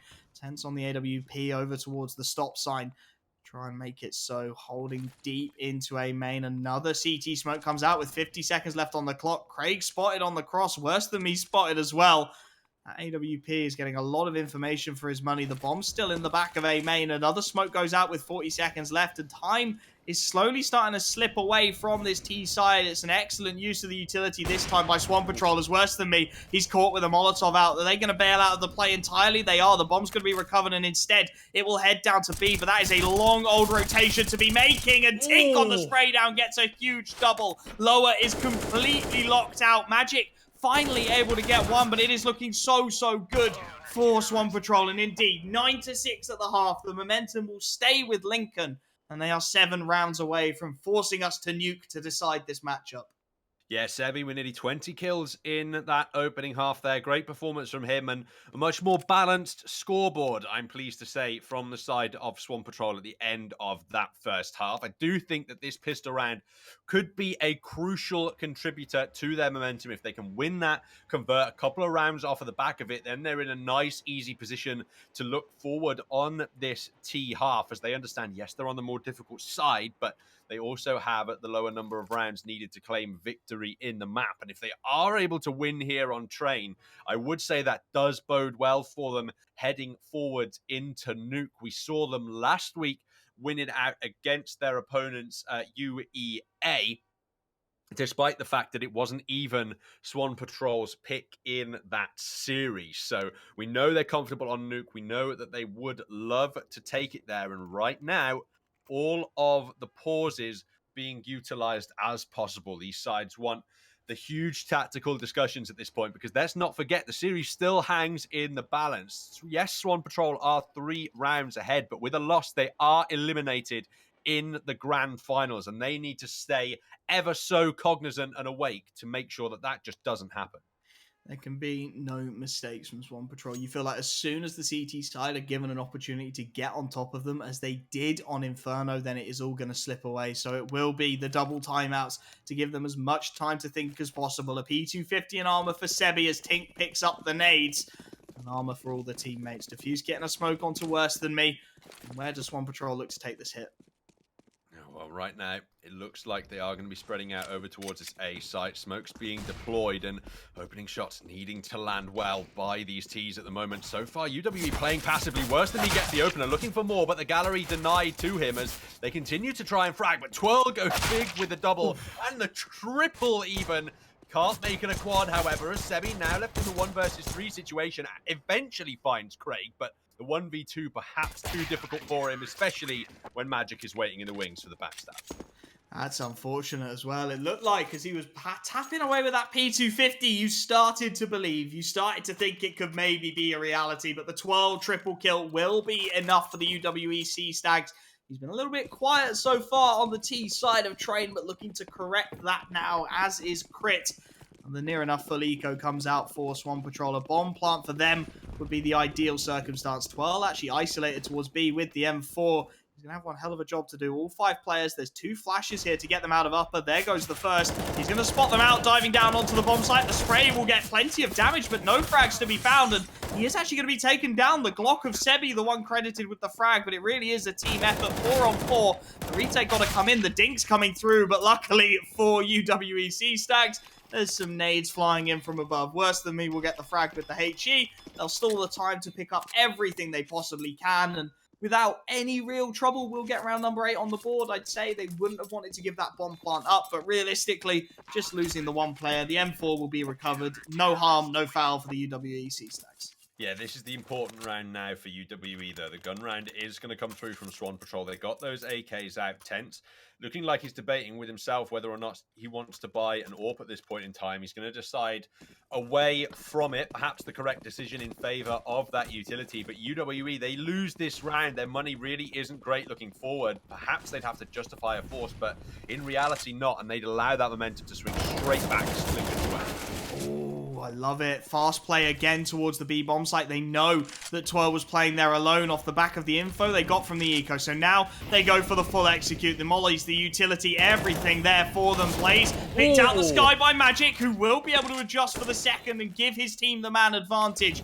But getting back into this B bomb site can be so difficult for CT sides. The Molotov to force Magic onto the awkward angle towards upper. He actually spots out Drakan as well. This is going to be all on the timing of that head peek from Magic. The nades rain in. He should be able to get a freebie, but he's fully blinded. I think that was a team flash as Sebi gets the frag. Worse Than Me trades, and there's 2 remaining players. 1 on the fast flank. That's Tink to find the shot. Worse Than Me looking the wrong way, and it's on to Craig. He's got an AUG. Sebi on 36 points of health, but is there enough time left? Craig, he's got to stick this bomb now, surely. And he's going to be traded. Sebi's going to swing round the corner. The AKs will work out perfectly for the T side. And the bomb won't even find the frag. Swan Patrol, they are not done with this game yet. And there are some serious questions to be asked for the UWEC Stags. Oh, that flank ultimately from Tink, I think, just pushed that round over the edge there. Played it absolutely perfectly. Didn't give any sound information away. And yes, he did only get 1 kill, but in the 3-on-3 situation there, it was enough to distract those defensive efforts over towards him. And then it's just chaos at the moment in the site. Eventually, after he's dealt with, there's just no time for them to retake. They're quick out B yet again. And perhaps this will be the strat that they rely on going forward in the map. I mean, at what point does the adjustment come in right from the CT side? They've gone fast B every single round so far, and it's worked out every single round so far. It feels like something certainly has to change. Magic just got a nice little backstab of an angle here. Tink's actually watching for the push from A and hasn't yet cleared out upper, so Magic has somehow managed to slip the net and will actually spot out. Tink gets the 1D, so at least a frag found by the CT side here, but the rest of them being cleaned up rather swiftly indeed. Craig, just that default pistol, trying to pick the head off of Blaze, but it's not gonna happen, and the Dinks will not finish off. Tense, down to 11 HP, but he gets the round nonetheless, and Swan Patrol maintain that lead of 3. The economy, again, for UWE Stags, that CT economy is never a beast to be messed with. They are going to go for another half buy. We've seen them do this on Inferno, but they had a lot more rounds to play with here. Yeah, indeed. It's a very risky decision, but realistically, we mentioned a lot at the start. You have to have that utility in order to play this map correctly, and if they did go for the full buy in the round, they wouldn't have any of it available. Aggression out, Ivy even, but it's punished immediately by Drakan, and I'm not sure whether Craig's been spotted here. It looks like they are incredibly aware of him. He'll be removed. And Crit on the close angle with the Deagle. If you can get 2, that'd be great. But Drakan not able to convert. This is a partial recovery here. AK now retrieved. And this gets a little bit dangerous for Swan Patrol. Tense's position could shut it down, but 12's managed to find another frag onto Blaze D, getting aggressive from the B bomb site. And that's going to slightly mitigate Tense's position here. He's going to have a huge timing, and he will do. Guns down, Crit as he looks to rotate towards the back lanes. The information is now here, but Magic, with just a P250, isn't going to catch the timing. Tense to take him out. A 2v1 for 12. They've brought it so close with just the Deagles. The Molotov to prevent him from peeking in the early instance, and now he's got to find the 1v2. Spots out the first player, but doesn't expect the man towards upper. Tense, looking to finish it, will take the tag and find the frag, so bag him and tag him. It's going to be 12-8 for Swan Patrol as the buy finally comes in for the UWE Stags, but they're building themselves a little bit of a mountain out of a mole here on this climb, and Magic, he's going to go for the AWP, so will Blaze. Yeah, Craig yet to buy. He's going to pick up the AUG in the late instance now, and it starts to get dangerous here for UWE on train. You're starting to see the merits of beginning on the T side in the modern economy, because when you're in the high pressure situation, switching on to the CT side, as soon as you lose kilter of your economy, that's just the game snowballed away in the T side's favor. They have to get the opening frags here. Craig, if he doesn't land this, things start to go from bad to worse for UWE. Sebi certainly thinking about pushing. It's just a matter of timing, though, as the rest of his side is stacked up towards B. 12 calling the rotation this time, finally getting some of that much needed support. Will line himself up a smoke. Swan Patrol, they've not got to commit to anything here. They can just rotate away, look for the timing, although Tink going to be caught with an 8 in his hand. Tense able to trade through the smoke onto Twirl, and that could be crucial. That has drawn so many rotations around as Tense will make his way out onto the bomb site. Crit to find the frag, but this is where that flank becomes everything. This is where Sebi, if he clears his angles well, can really turn the tide of this round. Craig can't find the shot. Sebi very quick to the head, and now can't find it either. Worse than me, taken out 3v2. This is spiraling out of control for the CT side. Magic and Crit with a huge decision to make. They need this round. It will be 13 if the T side can find it. And Sebi, he's just found himself another level here for Lincoln, hiding behind the smoke, waiting for the timing as it fades. Okay, Crit, why not? 2v2. Let's go, UWE. They are not done with this round just yet. 2 players to clear in very awkward angles. However, Drakan buying so much time. The swing peek works for Crit. 2v1, the AWP in the hand of Blaze with it all to do. He's got the first, and Magic actually just sitting on the bomb, hoping for the timing. It won't happen. The double kill for Blaze. 13-8. The economy shakes again for UWE, and I can start to hear Nuke beckoning in the distance. Yeah, it looks like it's right around the corner now. UWE struggling on the CT side. The important gun rounds, the one that really matters, the ones that they need to preserve the CT economy, just fall apart time and time again now, and just 3 rounds lie between Swan Patrol and Map 3 in this grand final. They got all of the trimmings once again in the buy. Looking forward to this round, and you're expecting yet another successful one from them. Magic tagged down early, and they're going to struggle to get anything done with these pistols. The Molotov to finish him off as well. Tense to find the early opening, and Can we just talk about the carry from Sebi here? Already on a 30 bomb. Finally taken out of the server by Crit, however. The 1D quick to connect to the skull. And a 4-on-4. Perhaps when that catalyst is gone, life starts to get a little more difficult for Swamp Patrol. Lovely nade onto Craig, however, as they just look to group. And with the firepower advantages they have, this should be a relatively simple affair. Twirl aggressive towards upper. The timing could really be to his detriment here. He's going to wedge himself close to these boxes. And if he can catch one, then maybe it's a reality. But a lovely headshot from Tink to take him out.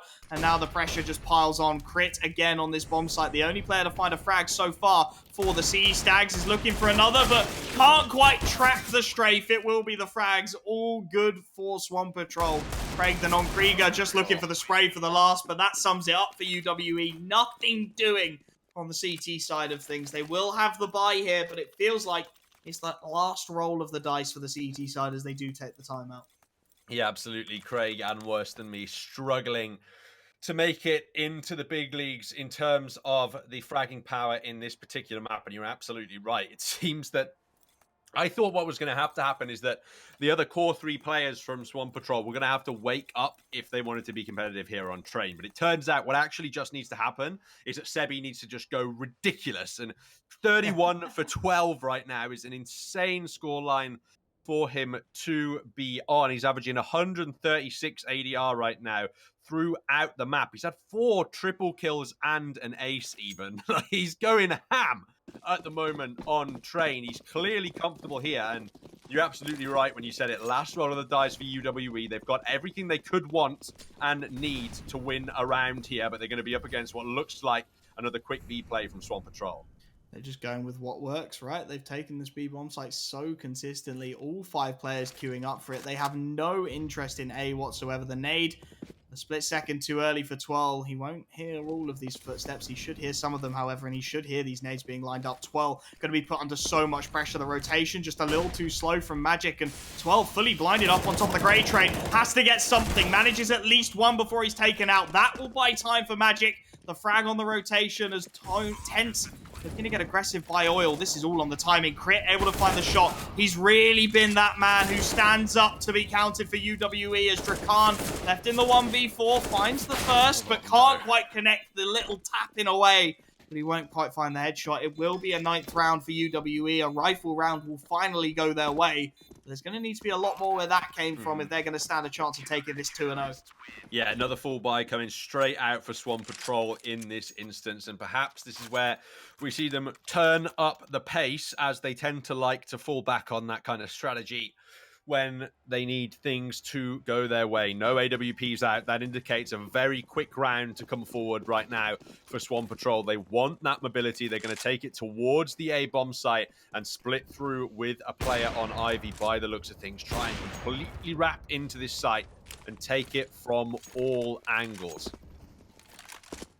It's going to be a tense one to say the least so far. As Twirl, he's posted up aggressively towards back of B. Crit as well, finding the opening kill. That's a great one. Blaze able to trade out his teammate, however. And that is going to leave us in the 4-on-4. But this Swamp Patrol attack is so split up, and T-Con is actually under UWE's control. This is going to get very awkward. Craig, 2 players pushing in from Ivy, including the bomb, and they've got to be very, very cautious here. CT side actually rotating a lot of presence away from this A site. Finally going to be taking some back towards Con and putting a second player on the bomb site in the form of Crit. He has been huge for the CT side and their hopes here as the nades start to come out, and the CTs backing off into the bomb site, waiting for this take to come through. Blaze to challenge towards upper as Ivy control is taken, and potentially they can start to scramble their way out onto the bomb site. Magic boosted up top of Con as the bomb makes its way out of Ivy, and this AWPer, oh my goodness, how has he not seen that? He can't hit the shot either. Crit with the spray down at least to find one. Spots the second in sandwich and gets a couple of tags off. Drakan, though, immediately trading with the headshot. Surely this isn't how the ship goes down for UWE. They've got limited map control. The Molotov splits off at least one, but Drakan is up close and personal on this site. He doesn't catch the timing, and it's Tink behind the molly, 1v3, nothing doing at all. They will have double digits. It really does feel like every round is on a knife's edge. The CT side, they just don't seem to be able to do anything cleanly at all. Double digits at least, and something to chew over for Swamp Patrol. Yeah, this is going to be the real kicker for UWE. Swamp Patrol going to invest everything they have up forward into this further buy. And if UWE win it, it'll be 3 in a row on their CT side, presumably heading into what is detrimental in this rush. Lovely tapping from 12 to find the opening. A second, in fact, finally traded by Tense, but Craig is there for a quick double of his own. The AUGs, the new meta is here, boys. Scoped weapons abound as the CTs just demolish that fast rush. Nothing doing at all, and Swamp Patrol's economy now has to really just recover because somehow UWE are dragging themselves back into their own map pick on the CT side. Yeah, it's got to be the full eco now from Swan Patrol, which you got to imagine is going to give UWE the 12th. That'll put them 2 rounds away from tying up the scoreline at 14-14, but they're going at pace towards back B at the moment. Deagle's out and a Tech 9. Magic's going to spot this out and call for some rotates. Here comes the AK-47 spray, but again, just not quite connecting. The Molotov may have bailed Magic out of this one a little bit as he's able to find another shot. Tink up close with the tech, somehow not able to find it. Crit trades his AWP's death, and Sebi, he's going to tap that bomb and hope that he can catch someone getting a little too aggressive. There it is. Crit goes down, and Sebi on 19 HP. They are making this so expensive. He's got the AWP. Thank goodness for the flank. Worse for me, bailing his teammates out of what it could have been a lot of trouble. At least the economy will sustain the buy for the CT side, but that weakness towards B feels like it's being exposed time and time again by Swamp Patrol. The meta is out, boys. 5 scopes on the CT side. Orgs and AWPs galore. As UWE, they've really got to try and hold on to the range here. That looks to be the strategy they're going with. Try and hold it out at every long angle possible. Contest Ivy, contest B, contest wherever you need to. Just don't give this round away. They'd probably be able to go for another buy, but they'd be up against map point on that occasion. And again, they are losing a couple of players in the rounds that they're losing. 3 players in the last, 2 in the round before that. It's keeping the economy somewhat in check. They have built up a slightly healthy bank on a couple of players at least, but nothing to buy them more than 1 buy following this one. And, well, thankfully, at least for them, in the back of their minds, they can really only afford 1 round loss, so at least they can guarantee a contestation in the next should they lose. But it's all about using these Orgs to great effect here, as they're expensive weapons to purchase when your money's up against the wall. It's really all to play for. Both teams on the line here. Looks like the A Execute going to be lined up for the T side, and these Orgs to try and make it happen, but Tink actually going to get the better of the early ranged engagement. Worse than me, not quite able to make it happen on the AUG, and now this is where these scopes really have to come into their own. Crit towards upper, and we put under pressure as Grey Train control is taken, and Tink out in no man's land. Blaze just tapping away, finds the headshot onto the key man in Crit. Worse than me on the spray down, will find 2, but his teammates are falling all around him. There's nothing more he can do. Frags abound for Swamp Patrol as 12 has to rotate off from the B-bomb site, and there's nothing doing. 15-12 map point. And Swamp Patrol have got 3 opportunities to take us to nuke, to take us to this map 3, to decide who wins the Newell CSGO University Championship Spring Series. Yeah, it was big or bust in that last round for UWE, and unfortunately, bust was the outcome. Up now in the hands of Magic after he drops a rifle forward to his teammate. Craig going to get an M4 for his troubles as well, but the CT utility limited at least a little here. It'd have to be 3 in a row from them now to force overtime after that last one just fell apart. As soon as Crit goes away in the upper position, things just go from bad to worse, as the fragging from Swan Patrol has been much, much better in this map than it had in the last one. And you've got to expect Nuke to be a really balanced affair. If UWE are going to pick a map like Train, they're certainly going to have strats ready on a map like Nuke, especially considering it is, I think, one of the 3 main maps that they've been playing throughout this split. Fast rotation to B initially, as Magic will rotate the AWP, and it looks like more presence going to be making its way through Connector, potentially opening up some opportunities here for Swamp Patrol. They've got a couple of players out towards Ivy, and it really does feel like as soon as Crit goes down, the round is done. As soon as they lose that key man, it just falls apart for UWE as Blazed, hoping for a timing through the smoke. Swell looking for a counter, but needs to be very cautious. There can be no more mistakes for the CT side here, as the A split looks nigh on inevitable at this point. Craig, the non-Krieg, got a huge job to do out towards Ivy, and this is going to be all on the timings here. Who can hit their headshots And can Swan Patrol take us to map number 3? Craig on Krieger, a little bit of an off angle to work with as this A split looks to line itself up. Yeah, indeed. Right now, Swan Patrol just playing the waiting game until these grenades go away. They are to hand. It's just a question of deployment. Craig has to go big here on this Ivy push. Has to hold down, has to find multiple frags as the smokes go over the top. The fast rotation is there from the AWPer, but if Craig doesn't find this frag, it all falls apart near enough immediately. They've got the crossfires set up, but they need their teammates to hit their shots. Now the smokes come out, actually isolating Craig, but it's a lovely turn from Worse Than Me. He's got a quick double. Tink able to trade, but on the bomb site, actually missing the shot is Magic, but it doesn't matter. Crit is here to save the day. 15-13, 2 more rounds to force us to overtime here in map 2, and the economy again starts to shake, starts to buckle for Swan Patrol. Yeah, 1 down, 2 to go for UWE. They look like they want to take an eco here on this T side, which means we're getting arguably regulation time regardless, unless some magic can be worked with these pistols. It looks like it could be the old reliable B bomb site hit with them, or perhaps they're going to send 3 players down Pop Dog, actually, as Tink is trying to make some noise for himself over towards the A site. Magic peeking early with the AWP has to fall off now, and Swan Patrol, they're going to aggress in. Going to be put under a lot of pressure as well. Players flooding out of upper here, and Magic, he's going to pick one out the sky, but there's more where that came from, and Drakan is going to find the shot. Finally, the rotations come in as Tense actually ganders another, and 3v2, there's an AWP recoverable for Drakan. He's going to nab that and look to get this bomb down 12. This timing is everything, but he's cut off from upper. He's actually just going to go for the straight denial. 15-14 again by the smallest of margins. We have one more round in this game. One more round for the UWE Sea Stags to force overtime and try and keep their hopes of a 2-0 alive.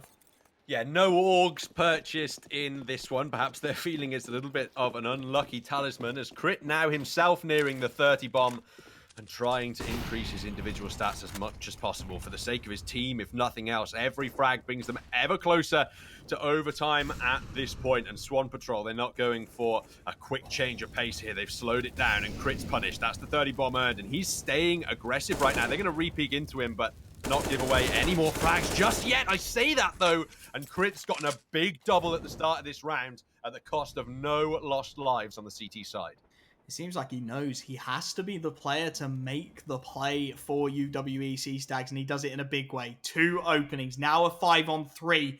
And if they trade efficiently, the Sea Stags have forced us to overtime here on map 2. If they can just hold on to this. Sebi is off of the server, don't forget. He is by far and away the top fragger on that Swan Patrol roster, and they've actually lost their second top as well. So Tink, Blaze, and Drakan, what have you got for us? Craig the non-Krieger on the angle, gets his head removed by Blaze, and now the low HP player is cleaned up. 3-on-3. It's going to be on to Worse Than Me. The spray down's good for 2, and he's bought enough time. Surely he's down to 12 points of health as Tink makes his way out, finds the double. Surely not the 1v1. Surely he can't find the triple kill to clutch this one out and take us to map number 3. He goes for the plant, and Magic will have it. It will be overtime again. UWE, they are just making this so difficult for themselves, but nothing can split these teams in regulation on map 2. We will require overtime to see if we need a third map or if it's going to be the victory coming out for the UWE Sea Stags here.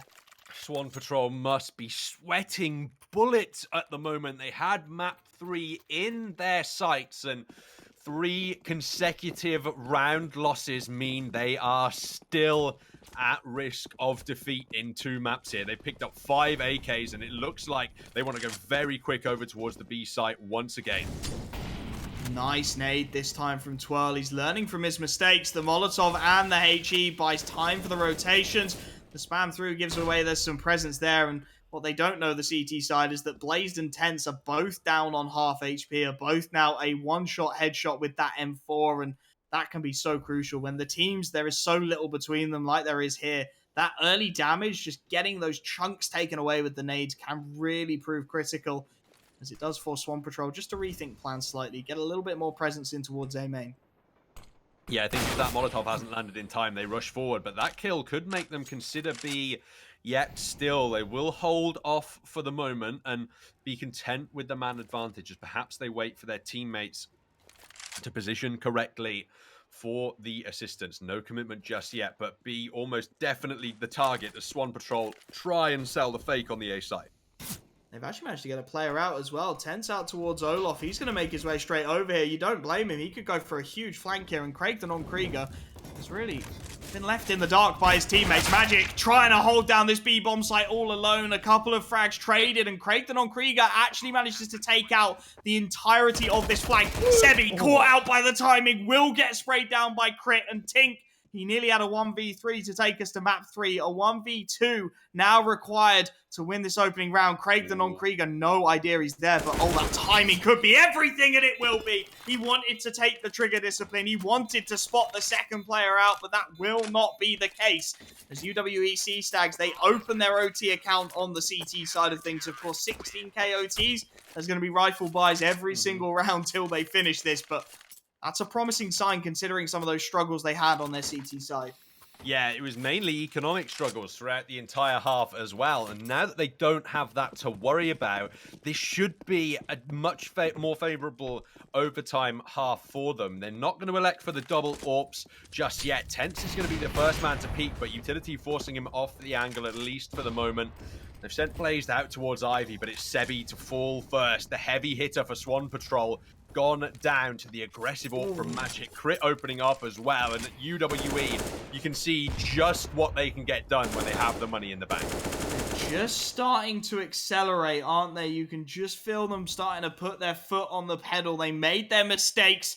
They dragged us back to OT, and now they found themselves a 5v3 again, taking out some of the key danger men in the opening engagements. In fact, again, taking out the top 2 fraggers for Swan Patrol in the opening picks, and 5-on-3 once more for the T-side. Tink swings out, but the spray's a little too good. Cray owning it with the double, and Blazed, he's out towards Ivy. He should be able to take down Crit, and indeed he will. Through the smoke, he'll find the second, and now a 3v1 to contend with. Surely not, you want to believe, as he makes his way from hell towards Olof. They have no idea where he is, but 12 will spot him out, and surely that should be it done, but another headshot comes in. Blaze on 7 points of health in the 1v2, has time to play with 35 seconds left. That Molotov's going to force him out, and it will be Magic. He will finally steady the ship as UWEC Stags get their second on the board, but again, they make it look difficult. 2 more required to find the 2-0 and find themselves the victory, and indeed win themselves the new CSGO Spring Series. Let's see if they can do it here, as it's only AKs across the board for Swan Patrol. Yeah, Blaze there does a valiant job at getting the 3 kills that he does, and for the moment it looks highly plausible, but eventually he is shut down. This time it's Magic aggressive with the AWB towards the B-bomb site, expecting at least 1 kill here before having to back off, but they're baiting that well, and Blaze does an excellent job of removing him. That's going to cause the full execute to come through, at least before they are deterred by that utility. They can burn down some Molotovs, burn down some smokes at the very least, but that's a lovely nade coming out from 12. Not going to deter the counter-aggression just yet, but Swan Patrol, they're certainly going to want to win this round just to give themselves a little bit of breathing room heading onto that CT side. The man up, the 5v4. They need it to not be a flawless round for the CT side, but Twirl has managed to find himself a pick onto Drakan towards upper, and that nade still has damage to play with. Sebi gets one over towards the A bomb site, and where are these rotations going to go? The bomb will make its way down drop, and now what can Worse Than Me do? He's been an absolute anchor on this A site, but as Tink takes out Crit, it becomes less and less likely. Twirl tapping away will get one, spots out the next, but the spray down isn't on, and Worse Than Me, he needs the 1v3. He's been spotted out as he misses his spray onto Tink, and that bomb is just going to rotate straight around towards B. Surely Swan Patrol will have 1 round on the T side to sing about, as Worse Than Me is going to try and make his way all the way around. He knows they've more than likely left the lurk. He'll take the Tink and go down to 7 HP with the frag. And I mean, we saw Blaze pulling off some utter madness, but surely not. It won't be. UWEC Stags with a 1-round lead going into the half. 2 T-sided rounds needed. And although it feels like a very long time ago, they did lead 9-6 at the half. So just 2 rounds away from finding their victory and finding themselves the Spring Series. But we've seen Swan Patrol are not going down without a fight. No, we've seen Swan Patrol switch up the pace quite a lot on their T side. They've gone quickly, and when they're on the CT side, they are not afraid to go for those aggressive peaks to try and really just mess up that T-side attack completely. Look at the fragging as well for Swan Patrol. Much more balanced now. 23, 23, 24 for Tense Plays and Tink. And at least some of those players were having a nightmare of a game on Inferno. So good to see the majority of the team stepping up now where it matters. But this is the high pressure situation. They're no longer in control of the pace of these rounds. It's up to UWE to dictate when the executes come in. But Sebi has a lot of information there, clearing out T-Con, and you can see he wants to spray through the smoke. Will deal a little bit of damage at least, but that's all for now until the full execute comes in. Molotov a split second too shallow, and they might look to push on it regardless as the execute starts to be planned out towards this A-bomb site. 4 players for the CT side, held off by a wall of smokes, but Sebi's going to go through it, and he'll find one. The bomb's being planted. Somehow Craig manages to bail his teammate out. 4 on 4. Retake required for the CT side. E-box control for 12, but surely the Molotov to force him out as Craig looks to go up on top of the grey train. So much pressure, he can't get down in time. 4 on 3, 4 on 2 as Tense finds another, and it's on to Magic and Crit. Magic able to get one. That nade looking to finish him off though, and they have to play these crossfires absolutely perfectly. They get the second. Oh! The spray down's good from Crit, and it's all on to Tink. He's got one. Oh! He can't find the second. UWE bailed out by Magic. He gets a huge round on the board, and the UWEC Stags, they have 2 opportunities to finish the job. Oh, the flick there at the end from Magic. It all works out. Tink nearly saves it in the 1v2, but now 1 round hangs in the balance. The championship perhaps at stake at this point in time. UWE came back from a 15-12 scoreline, and now they look to try and take things in 2. Happy to keep it slow, keep it passive as they ever have. They're praying that Swan Patrol get over aggressive here and they're gifted a free kill. But for now, they're content with just stacking up in this A-bomb site and waiting for UWE to come to them. UWE, conversely, they're happy to play it equally as passive as the nades eventually come through. The exact same setup, the smokes, everything looking just to get themselves out. Sebi's going to draw first blood, and that's bomb down. Sebi through the smoke for a second. The dinks coming through across the board. Trades will be fragged out, but it's 3 on 2. Make that 3 on 1. Magic, he was huge in the previous. He's going to go even bigger here. He misses the shot onto Drakan. That's his position known. He needs 3 quick frags to make this a reality. He has no idea. He is peeking upper, and he will take off the head of the first. Tense on the angle, spots him out. His teammate to take him down. 17-18. 1 more round to force double overtime here in map number 2.